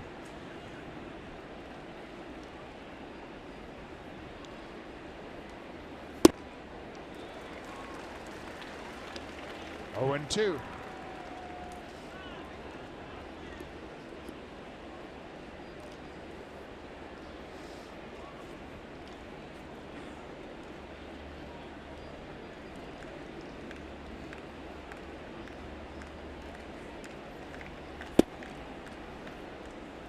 Luis Santos is 27 years old. He's from the Dominican Republic. He got into 10 games last year with the Blue Jays. He threw the ball pretty well. Got into 10 games. We mentioned pitched 16 2/3. Frazier checked his swing and fouled it off. He has the ability to throw strikeouts when he's making good pitches. He's had 11 big league outings and he's had 18 strikeouts. This is just his 2nd appearance for the Blue Jays this season. He appeared in the doubleheader in Cleveland on May 3rd, pitched in game 2, and it didn't go so well for him. Frazier, boy, that's a veteran swing if I've ever seen one. He stayed back with 2 strikes, got a hanging breaking ball, didn't try to pull it, just stayed on it and gets a base hit to right. Plate coverage. You got to be able to hit strikes, especially with 2 strikes. It's a backup breaking ball. They wanted it down and away and stayed in the middle of the plate. He's able to fight it off, shoot it the other way. No stride. He homered his last time up on a breaking ball right on top of the plate and fights that one off. So Frazier is 2 for 3 with a homer. Dominic Smith, the first baseman.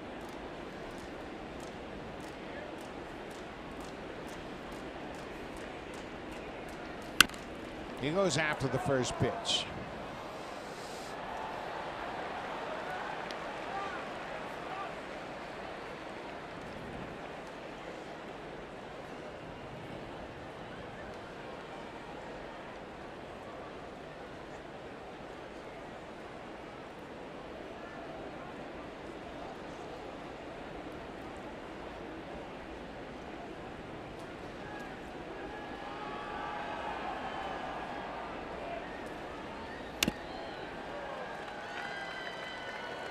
0-2. Marcus Stroman making his third start since coming off the disabled list. The first two went very well, but tonight the control got away from him a bit. He walked 4 in 4 2/3 through 85 pitches, and he's charged with 6 earned runs on 6 hits.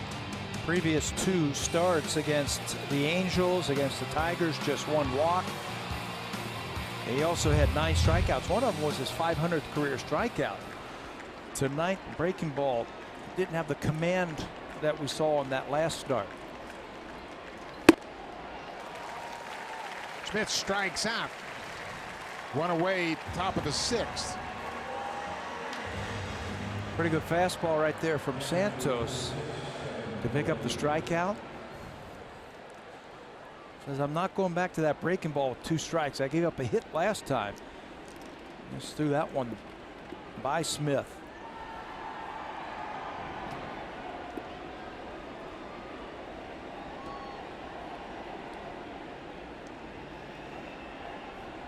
Kevin Plawecki, the catcher, had a ground rule double his last time up. Takes a first pitch strike. Plawecki's a former first-round pick back in 2012. He was the 35th player overall taken out of Purdue University.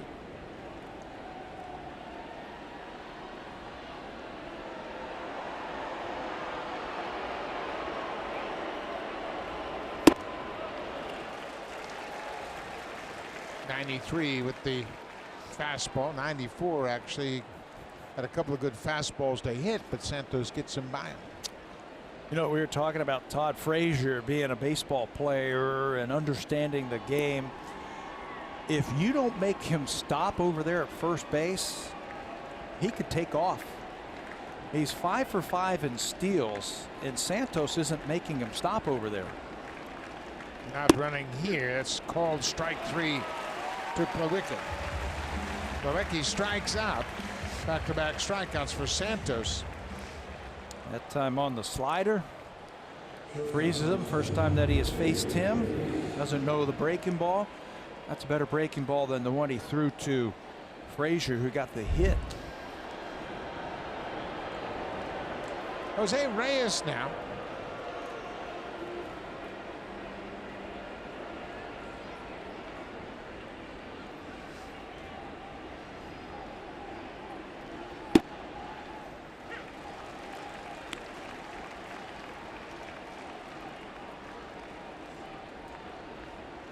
Oh, and 1 to Reyes. Reyes is now 35 years old. This is his 16th season in the majors. He spent parts of 3 seasons here. He was traded in 2015, as we mentioned earlier, to the Colorado Rockies. There goes Frazier, and Santos held the ball, and they will be able to get him. So Santos, he's got some experience in the minors. Frazier took off, hoping Santos was going to go home. But Santos steps off the rubber. He got his eye on him, steps off, and throws to second for the inning ending out.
A run.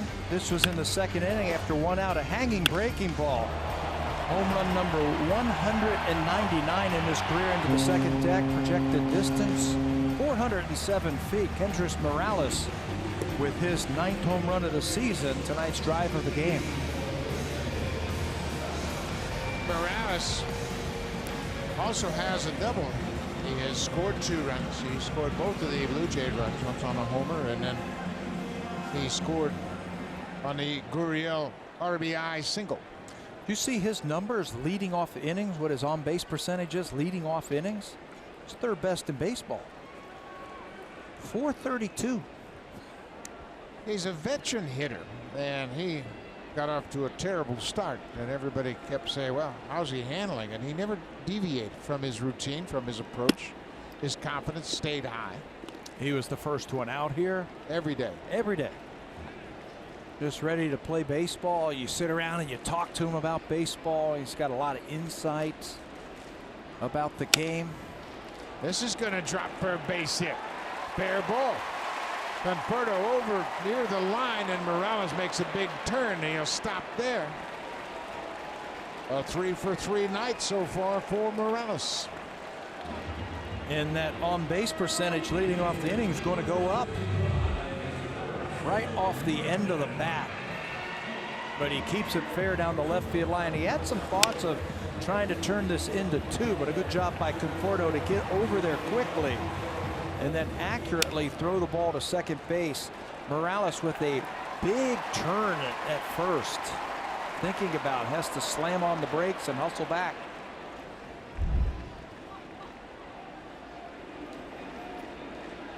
Leadoff man's aboard. Remember, Blue Jays came back last night from 2 5-run deficits. Russell Martin checks his swing. Russell has singled and walked so far tonight.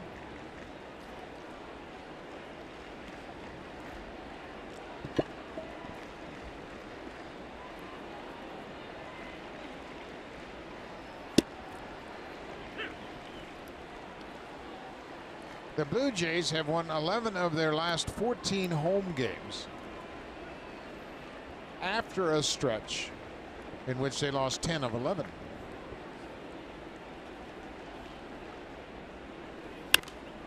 They are currently 23-22 here at Rogers Center, just a game over 500. They have been trying to get back to 500. They 1-2 against the Tigers. It looked like, okay, now we're going to put together a good series. And Detroit came back and won the final 2 games of that series. Some inconsistencies, but they're playing a lot better now. They're 3-2 on this current homestand.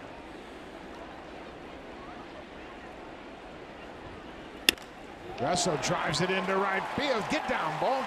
That's down for a hit. Morales is around second. He's going to third. Kendrys Morales and Russ Martin have each reached base every time they've come to the plate tonight. They are combined 5 for 5.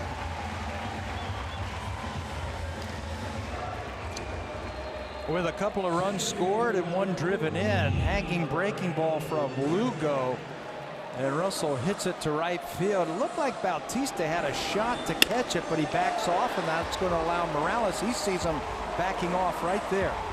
That allows him to go first to third on that single to right field. Watch Jose in right field. I thought he had a shot. He was going to come, but there he goes. He's going to start giving ground and catch it on the big hop. Well, you mentioned what a good baseball player Morales is. He saw Bautista take that deep route, and as soon as he turned and went away from the field, Morales went to third. Boy, little things you can see. You run with your head up, you can pick up a lot of extra ground. Randall Grichuk is 0 for 2. Chance for the Blue Jays to get right back in it.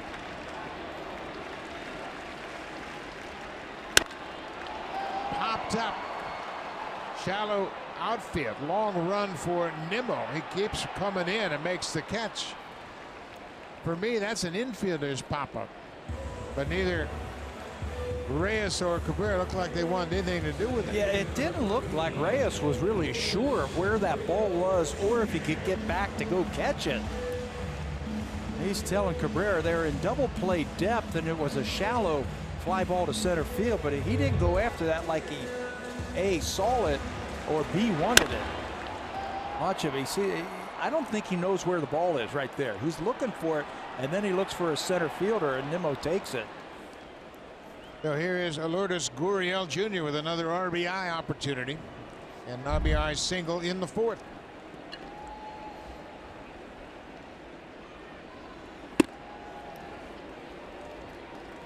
You know, we talked to a lot of scouts and we talked to a lot of coaches about the Blue Jays players, and there's a lot of mixed thoughts on Gurriel. But everything I've seen tells me he's going to be an everyday player. Ground ball. Frazier second for one. Back to first, not in time. Gurriel will pick up another RBI. You mentioned it, Pat. Guys have a knack for knocking in runs. Driving in runs. You've got a guy out there, you got to figure out a way to get him in. If it's with a fly ball or a ground ball, you got to figure out a way to get him in. Blue Jays needed to score this inning to have any feel of getting back into the game, and Gurriel delivers again. Second RBI of the night. She's given him 5 runs over the last 2 games. Aledmus Diaz is 0 for 2. This is the beauty of baseball. Diaz in the scorebook 0 for 2. But your eyes tell you he's hit the ball sharply twice. One time at second base, and then he almost took the glove off of Frazier at third. John Gibbons really likes the energy Solarte brings to his ball club.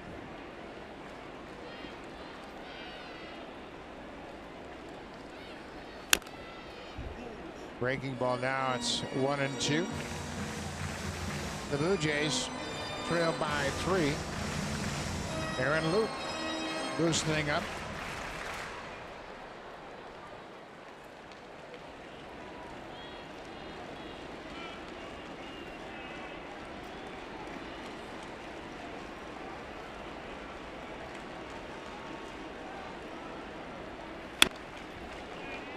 Diaz protects the outside corner.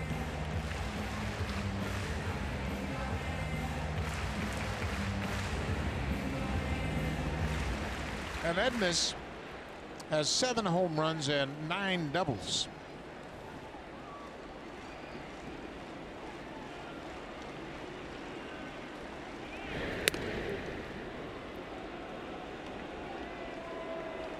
Gurriel has a stolen base. He's been caught twice. I don't think they're going to be trying to steal here.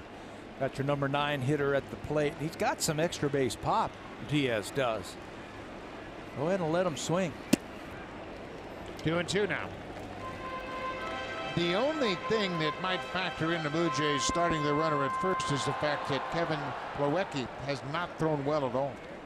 He's caught just 2 of 22 base stealers.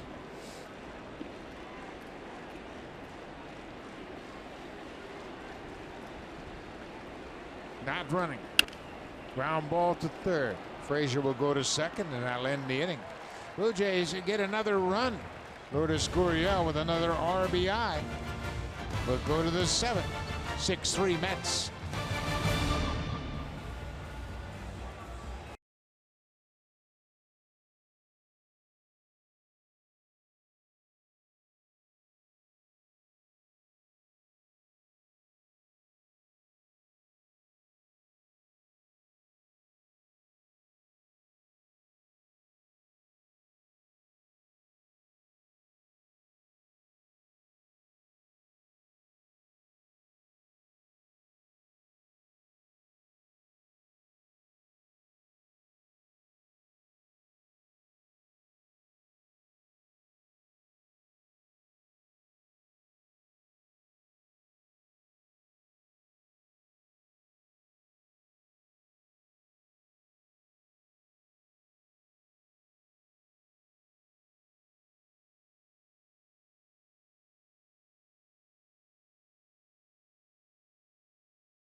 The Toronto Blue Jays you can visit at the Toronto Eaton Centre location, Rogers Centre gates 1 and 5, and every stadium kiosk.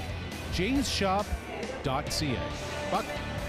Well, it's a very popular place to stop. They have so many different combinations of Blue Jays hats, jerseys, and all kinds of Blue Jays memorabilia. Aaron Loup coming in for the 39th time this season. Luis Santos had a pretty good outing, gave up a couple of hits, but had a couple of strikeouts. Aaron was one of 7 relievers to work last night's ball game for the Blue Jays. He just threw 2/3 of an inning, gave up a hit and had a strikeout in that one. It looks like they want to turn Reyes around. You got a lefty Nimmo on deck, and then Bautista, and then another switch hitter. So Loup will be into the ball game here in the 7th. Loup threw just 7 pitches, recording those 2 outs. Reyes goes after the first pitch, and it's a high fly ball to right. Granderson over near the foul line makes the catch. Quick timeout now for Marvel Studios, Ant-Man and the Wasp. There is another person I can think of. Maybe I'm doing it wrong. Loup gets worn out on 1 pitch. Back to the top of the order, Brandon Nimmo. He's been in base all 3 times he's come to the plate. 2 walks and an RBI single.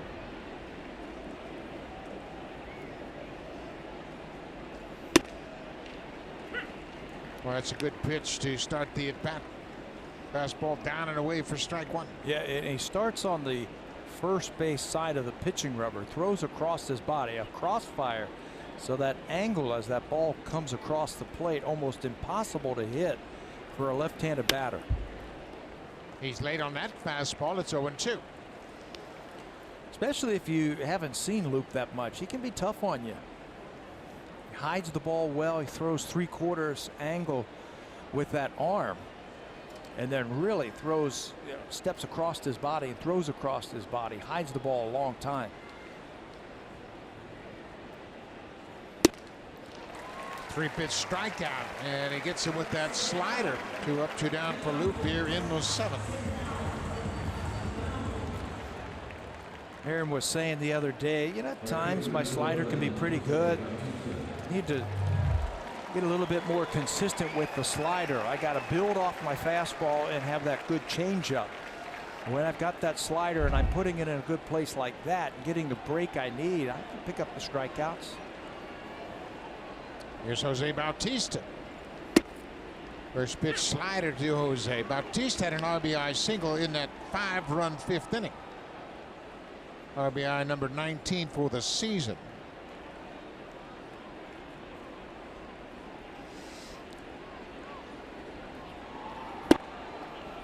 What's wrong with that pitch?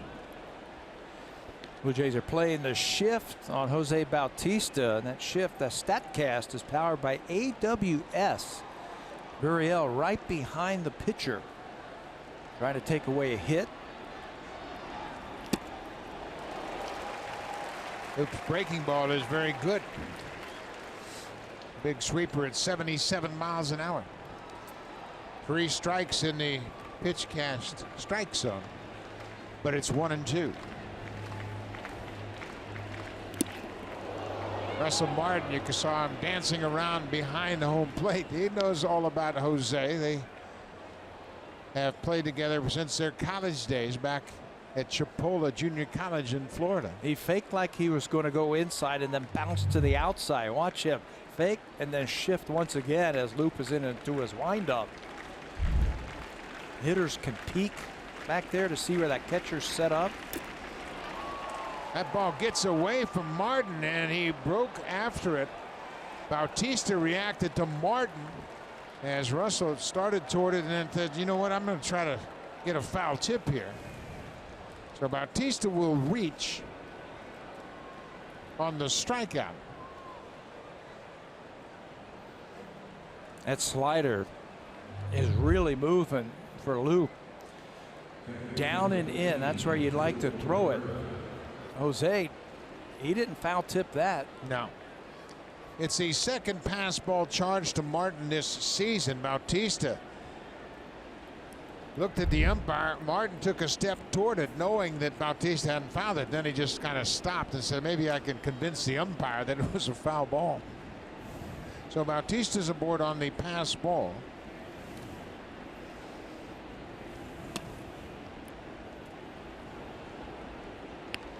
Loop will be credited with a strikeout. Greener Cruz, one of the two relievers called up from AAA Buffalo.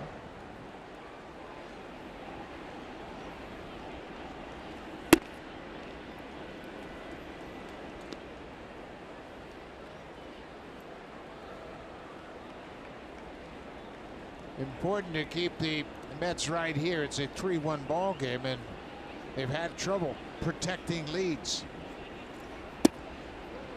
No add-on runs. That's what they're trying to prevent right now. Jerry Blevins, the lone lefty in the Mets bullpen, loosening up. Looking ahead to Curtis Granderson. He's scheduled to lead off for the Blue Jays in the bottom of the 7th. Little flare that's going to drop for a hit. Bautista is around second. He's headed for third. He'll get there without a throw. So the strikeout and pass ball factors in. It brings Cabrera to the plate, and he singles off of Loop.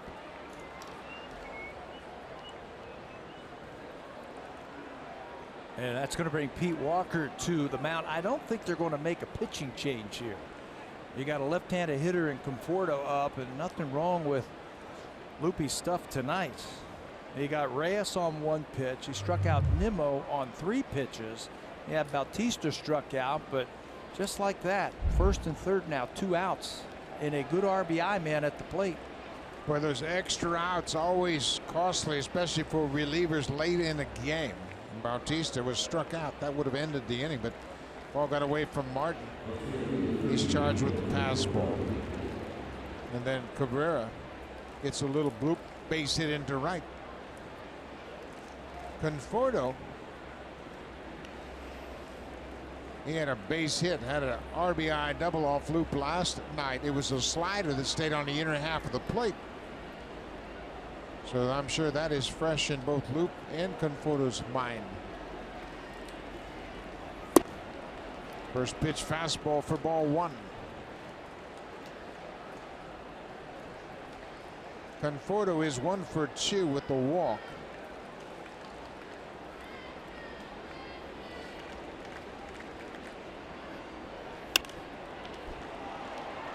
Two fastballs in this at bat after Conforto hit that slider for an RBI double last night. Pulled that one, so the Blue Jays are in that shift once again.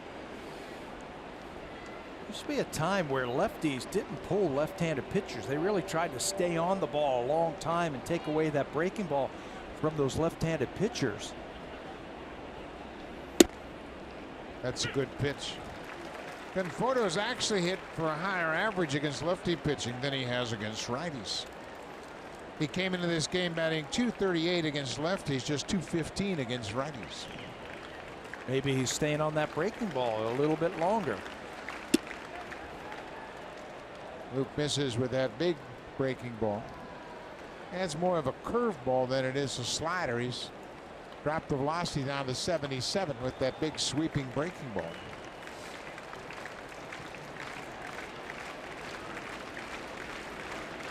Two and two. Jammed him. And that'll end the inning.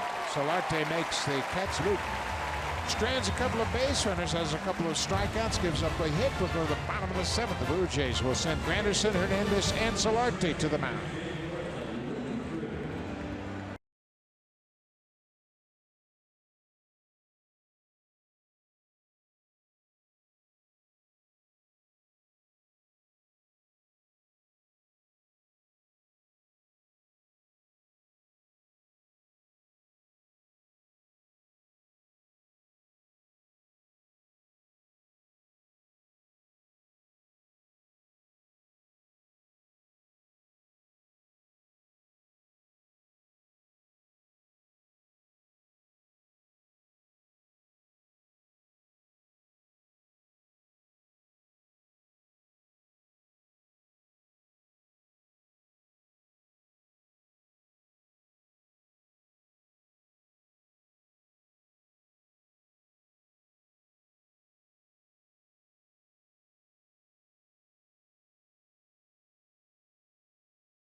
Net. The Rangers and the Tigers will play tomorrow at 7 Eastern, 4 Pacific time on Sportsnet. Sportsnet Now. Giovanni Gallardo goes to the mound for the Rangers. He'll be opposed by the lefty Matthew Boyd. Gallardo is 2-0, Boyd 4-6. So there's baseball action tomorrow night right here on Sportsnet. Now this one, the Blue Jays do most of their good work. 7th inning and later. Curtis Granderson takes the first pitch outside from Seth Lugo. They got the right guy hitting to lead off this inning. When Granderson is in that leadoff spot, he's going to get on base. Tried to check his swing and foul tipped it off the catcher's mitt. Mookie Betts has the highest on-base percentage for a leadoff hitter in the American League. Sin-Chu Chu is second, then Grandy's third at 377. He can work the count. He can hit the ball out of the ballpark when you make mistakes. He can give you extra base hits. And he's going to see a share of pitching. 27 walks as a leadoff hitter. And he's been hot lately, hitting .339 over his last 19 games. The Blue Jays scored 5 in the 7th last night. Good curveball, and Granderson strikes out. I want to remind you that after the off day Thursday, the Blue Jays will welcome in the New York Yankees, and this is the pitching matchups for the weekend series. Sonny Gray will open up against Sam Gaviglio. How about the pitching matchup Saturday afternoon? Luis Severino at 13-2, Jay Happ at 10-4. They will probably both be on the American League All-Star team on July 17th, and then Sunday's game features a couple of rookies, Herman and Barucki. And that Saturday game is a 4 o'clock start. Oh, that should be a lot of fun with Severino and Happ going. Pitching in the shadows. Barucki will make his 3rd big league start. Jay Happ will pitch for his 11th win of the season. When Jay won 20 games a couple of years ago, he was 20-4. He had 12 wins at the All-Star break. He will fall short of that this year more than likely. 10 wins. He'll have maybe he'll have starts. a shot. Yeah, he'll have 2 he'll starts. have that series against the Yankees, and then he'll probably have a shot in that series against the Red Sox. Yeah, he'll get a chance to make 2 starts. He'll start on Saturday, and then should start on Friday at Fenway Park. And you know what? That really sets him up well for an opportunity to pitch in the All-Star game. Jay has never made an All-Star team before. Yeah, the last thing you want to do if you're a pitcher is pitch that Sunday right before the All-Star game. Chances are you can't pitch. Hernandez fouls off that high fastball. Teoscar 1 for 3. He had a solid single to center field in the 3rd inning.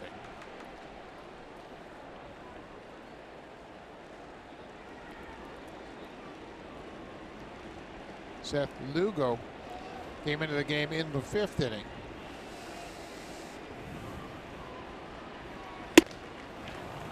Went around on that high hitter.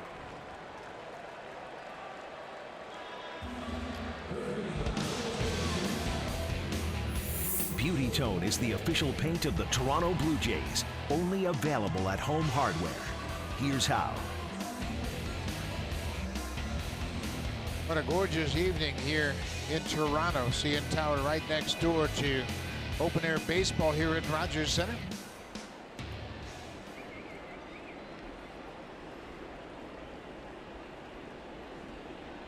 And there was Solarte. Hit one over Jose Bautista's glove in right field back in the 5th for a 2-out double.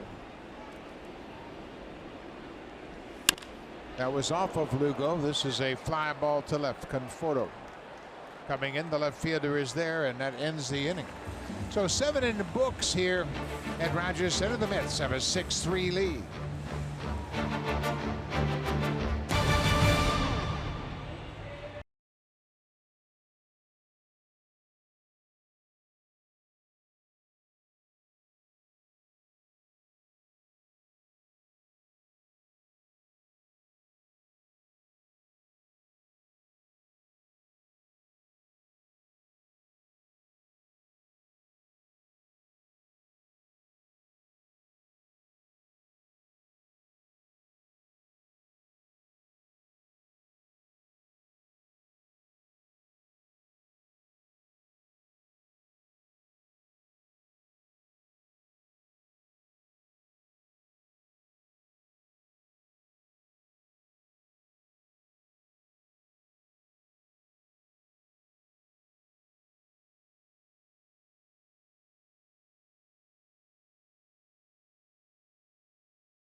Authority of Rogers Blue Jays baseball partnership. It may not be reproduced or retransmitted in any form. And the accounts and descriptions of this game may not be disseminated without the express written consent of Rogers Blue Jays baseball partnership. Jose Bautista in his second game back at Rogers Center has an RBI single tonight, and the Mets have a 6-3 lead. Reiner Cruz, the new pitcher for the Blue Jays, appearing in the major leagues for the first time since 2013. That's when he was a member of the Houston organization. This year, 6 games at AAA, just recalled today after the Blue Jays made a couple of roster moves, sending down Tim Meza and DFAing Preston Gilman.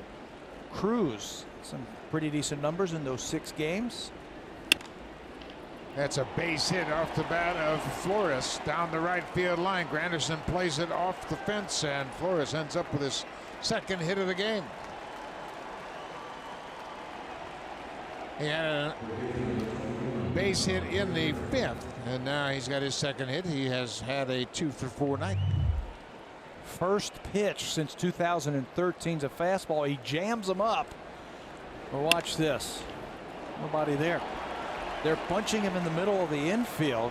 Keeps it fair down the right field line. Now you got to pitch out around the leadoff double.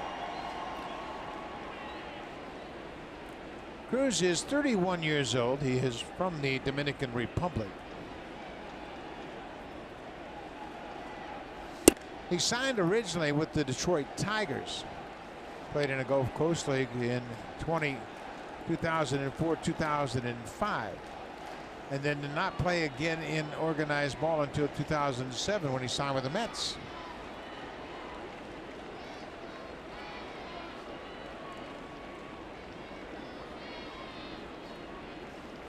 He has played in Japan.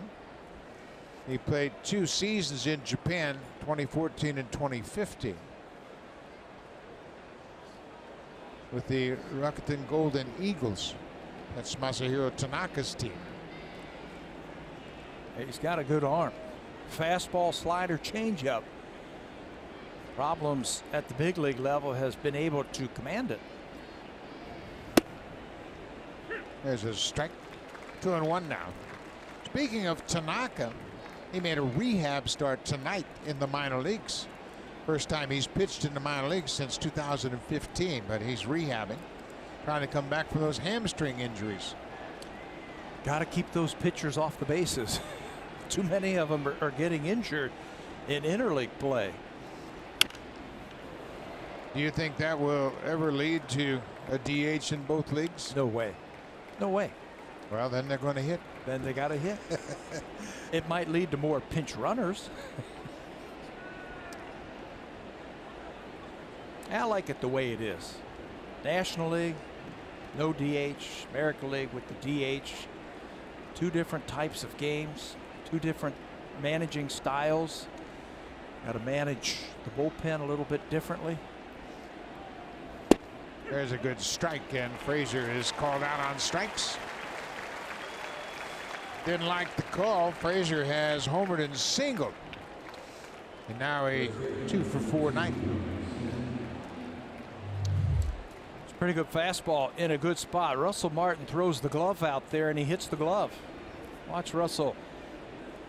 Puts it out there, and he hits it for the strikeout.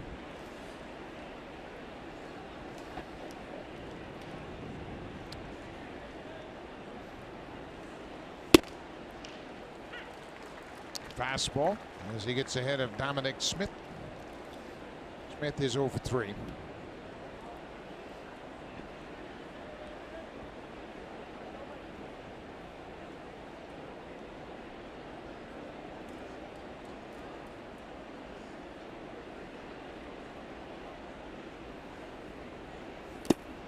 That gets away from Martin and goes back to the screen. Boys will move up to third base. Looked like Russell had called for a fastball away. They've been busting the fastball on Smith for these 2 games, but he shook him off and then wanted a changeup. Holds that changeup a little bit too long and throws it across the plate. Russell had set up on the outside part of the plate, so the wild pitch sends that runner to third base, and it sends the infield in. 3 defenders on the right side of the infield, and that's ripped but foul by Smith.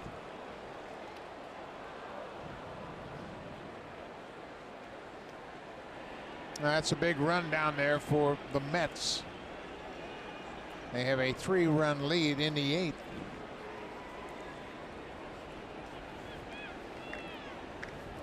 Blue Jays ended up scoring 7 runs in the last 3 innings last night. So, yeah, that is a big run. There's a good block by Martin. And Flores has to stay put at third. Smith has not had a hit this season with the runner in scoring position. His only RBI is a solo home run. That looked like his breaking ball, his slider or curveball. So it looked like Russell anticipated that one in the dirt. He's able to slide over and block it. Looks like he's coming right back to it.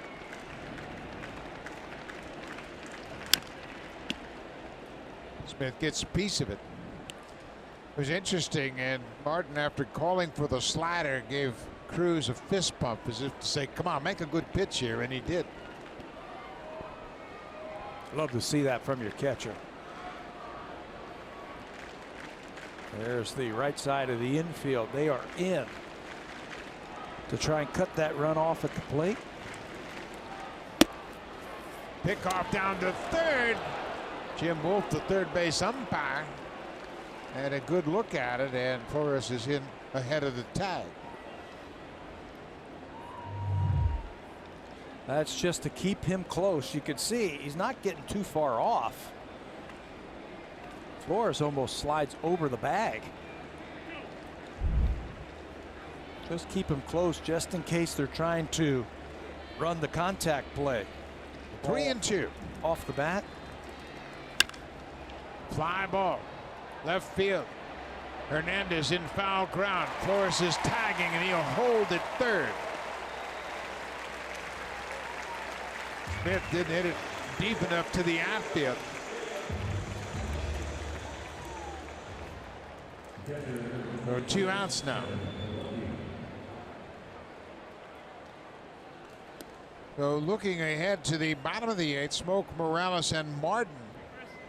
Morales and Martin have reached base every time they've come up tonight. They've combined to go 5 for 5. And they've scored. Morales has scored all 3 runs. So this is a huge run down at third base. Kevin Plawicki. High fly ball deep to center field. But there's Hernandez, and he makes the catch. So the inning is over. It's still a 3-run deficit for the Blue Jays. Time now for a Blue Jays Central update. Here's Jamie Campbell and Joe Siddle in the Samsung broadcast studio.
Presented by Honda. The Honda Checkered Flag event is back. Hurry in to grab the Civic that matches your game.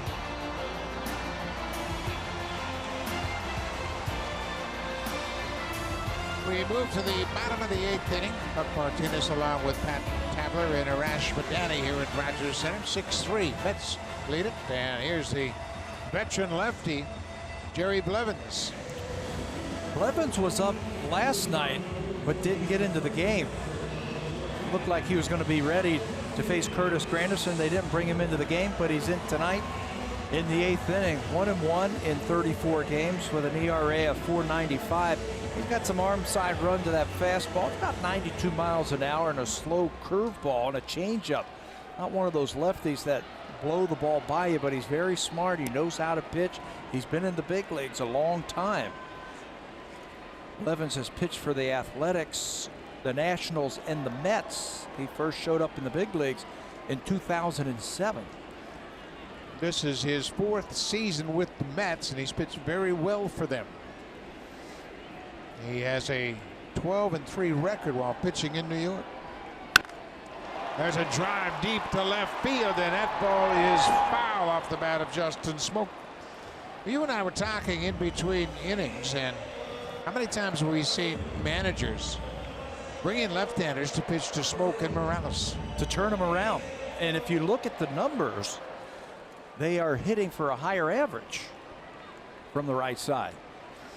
But we've seen it all season long. They've tried to start them, throw the lefty starters against the Blue Jays to turn around the switch hitters, and they've definitely brought in the left-handed relievers to turn them around. One thing that really substantiates this move is the fact that Blevins has allowed a 129 average to right-handed hitters. And he's going to improve upon that. This is a pop-up off the bat of Smoak, one away. So Smoak's retired. Big out for Blevins, the first batter of the 8th. But when you look at Smoak's numbers and you look at Morales' numbers, they're both better per average from the right side. We've asked Smoak about it as well, as you see Robert Gesellman loosening up. And Smoak says, I don't know, I guess they think I have more power from the left side and they want to pitch away from my power. Morales, a 3-hit game.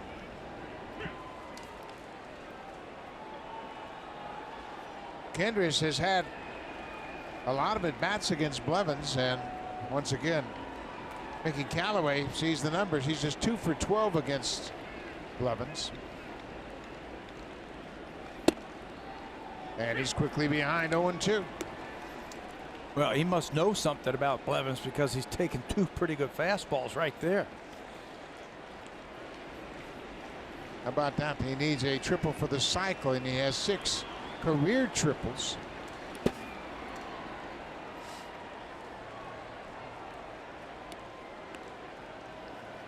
He homered in the 2nd, doubled in the 4th, and singled in the 6th. The last Blue Jay to hit for the cycle, Jeff Fry, in 2001.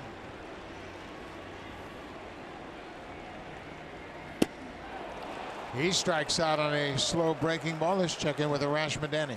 Well, Buck, with his 2 hits today, Russ Martin now has hit .498 and .499 of his American League career. Of course, more than 800 career hits in the National League.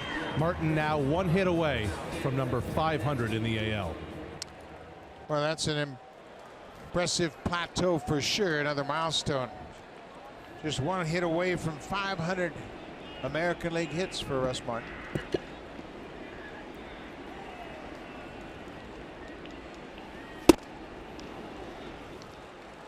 Russell is 2 for 2 with a walk. The Blue Jays have 8 hits. Morales and Martin have 5 of those 8 hits. Both of his hits going to right field. Staying on that breaking ball against the right-handers tonight.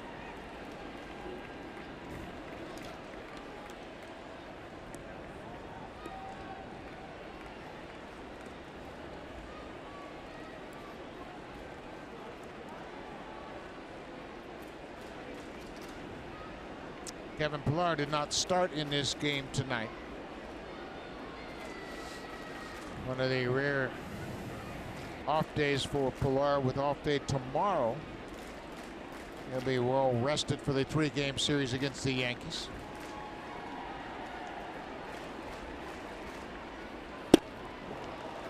That's a slow breaking ball. Slow breaking ball very well. Little arm side run to the fastball, and then that slow breaking ball. He takes it off the plate and brings it back. Got to really wait on it.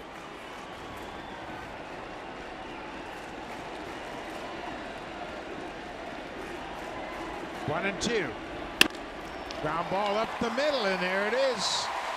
Rash Madani pointed out that Martin was a hit away from 500 American League hits. A 3-hit game. He has reached base all 4 times he's come to the plate.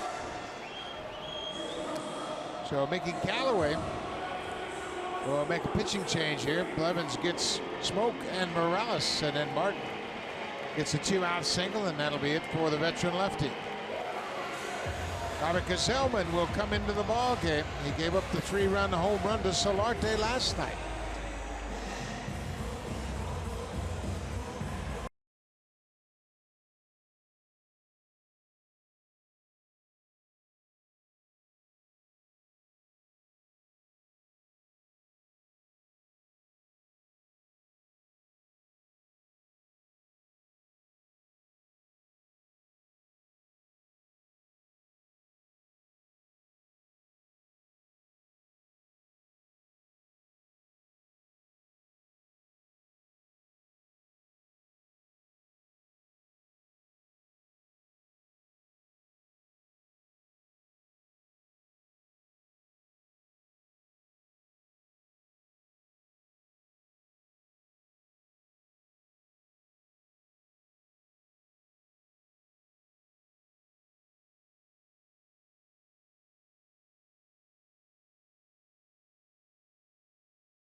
th career hit in the American League, and you can see Gibby says, I want that ball, and they would toss the ball out of play as home plate umpire DJ Reynolds will pass it over to the Blue Jays dugout. Ground ball. Frazier at third. Gsellman comes in and throws one pitch to get out of the inning. We'll go to the ninth. The Mets with a 6-3 lead.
tonight with the pregame show, 6:30 p.m. Eastern Time, 3:30 p.m. Pacific Time.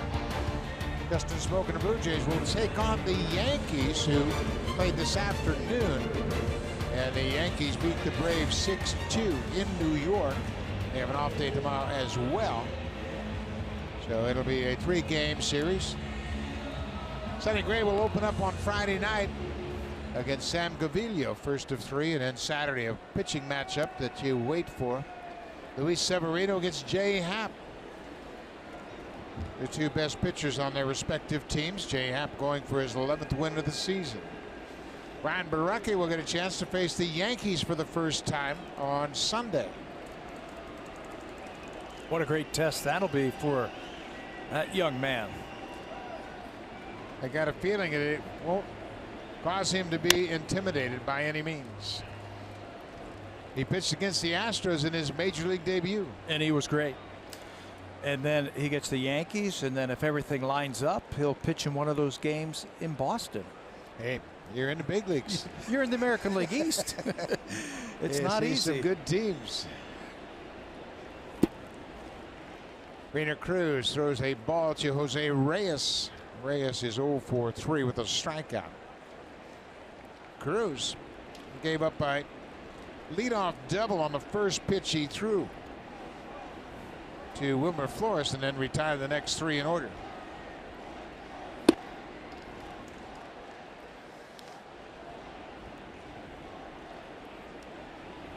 And he retired Dominic Smith with a runner at third as Flores advanced to third on a wild pitch, but Cruz was able to strand him.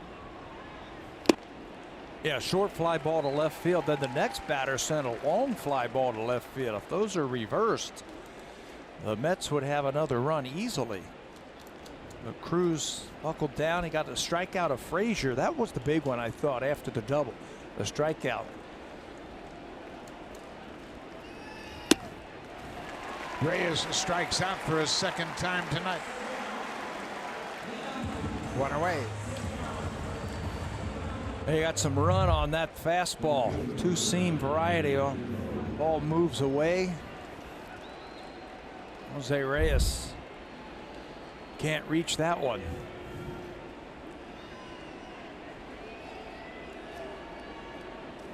Brandon Nimmo, the leadoff man. He's walked twice, had an RBI single, and he struck out.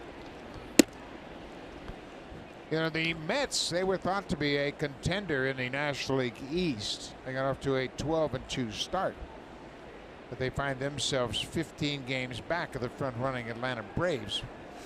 Braves lost today in New York 6-2, but maybe another surprise team in its division, the Philadelphia Phillies.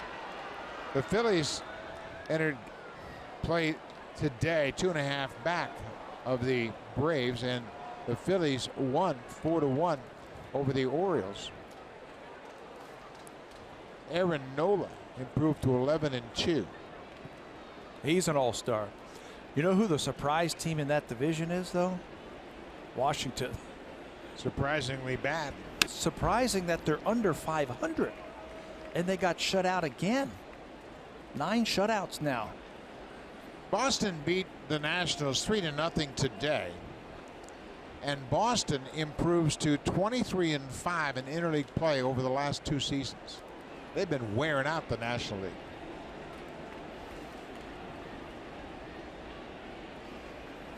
One and 2 to Nimmo.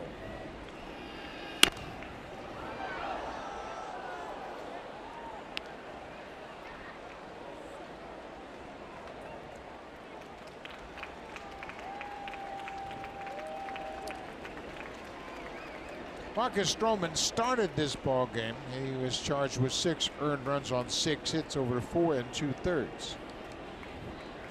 Santos, Loop, and now Cruz working out of the Blue Jays bullpen. Line to Gurriel.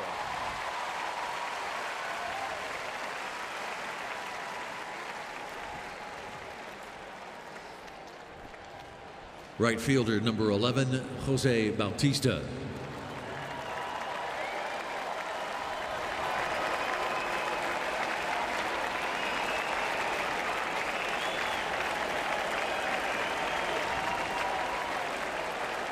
Been a good return for Bautista here to Rogers Center.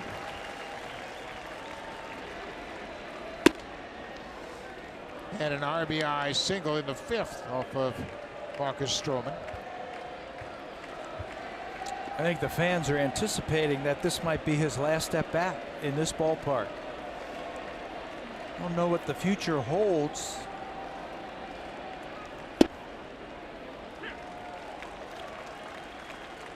But he's had some great moments here at Rogers Center.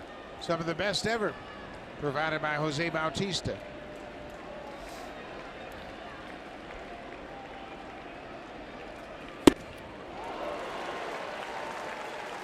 One and two.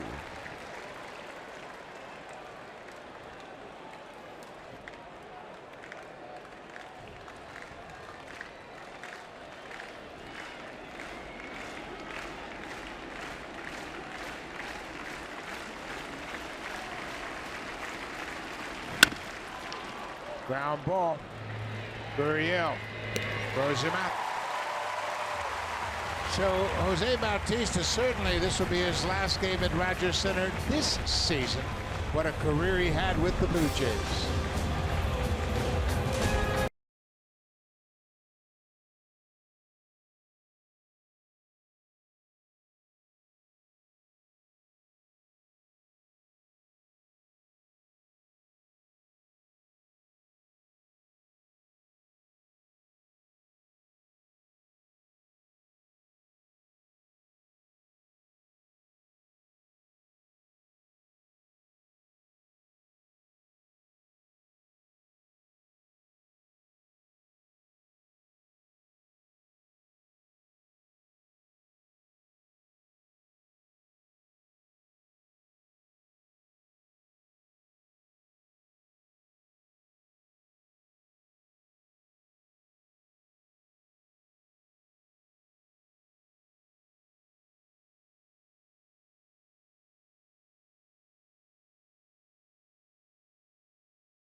Rogers Center, the two ball clubs split 2 games in New York earlier.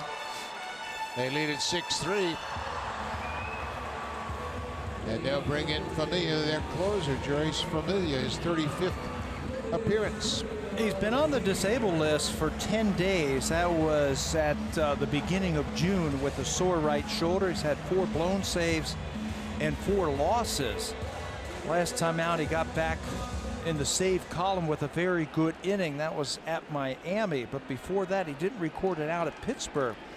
3 hits, 4 runs, 4 earned runs. He's got a devastating sinker. He will challenge you with that hard sinking fastball. He is 3rd all time on the Mets list for saves.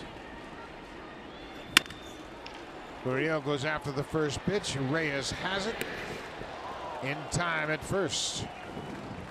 1 out now for a preview of what's coming up next on Sportsnet Central. Here's Ivanka and Nikki.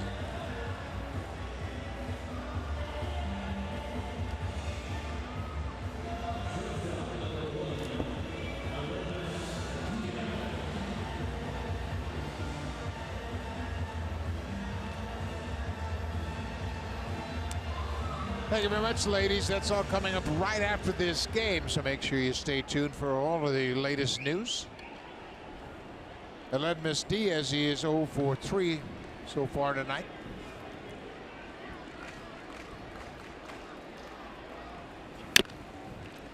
No secrets for Familia.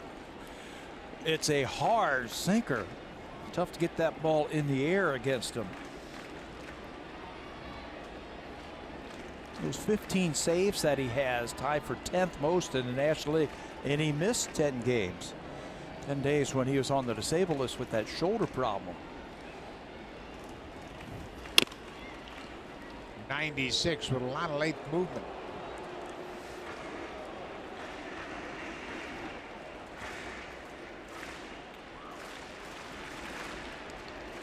Corey Oswald started. He went 4 innings, charged with 2 runs on 5 hits. Seth Lugo, 3 good innings of relief.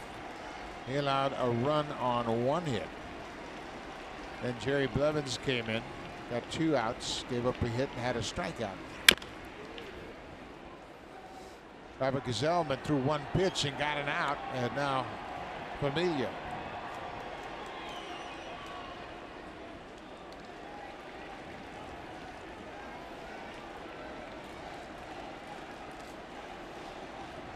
He will throw that fastball and sinker about 85% of the time.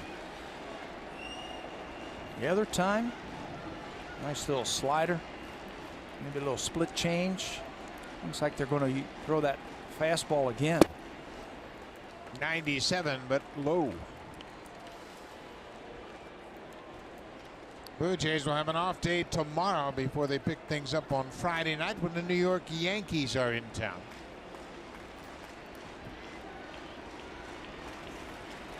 Kendrys Morales hit a home run, double, and a single. Had a 3-for-4 ball game. The Yankees won their 56th game of the season. Russell Martin with his 500th American League hit, part of a 3-for-3 ball game. Solarte had a double. Kevin Pillar and Devin Travis had the night off.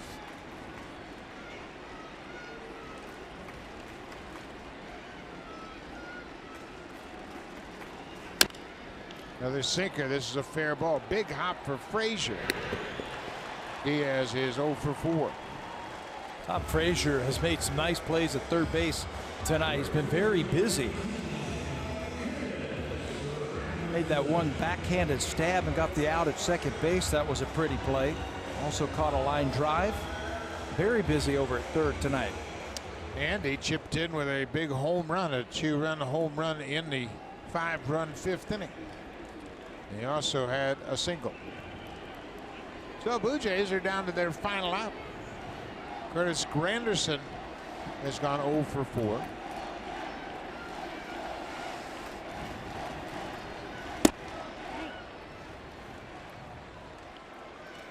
I like how the catcher Plawecki is setting up in the middle of the plate, and he's letting that sinker take it to the corner.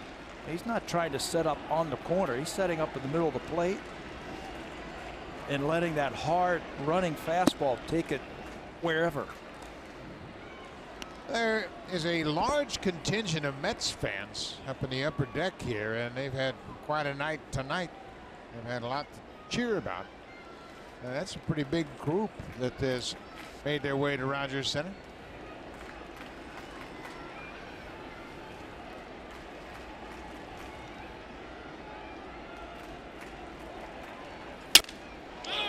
Broken bat popped up.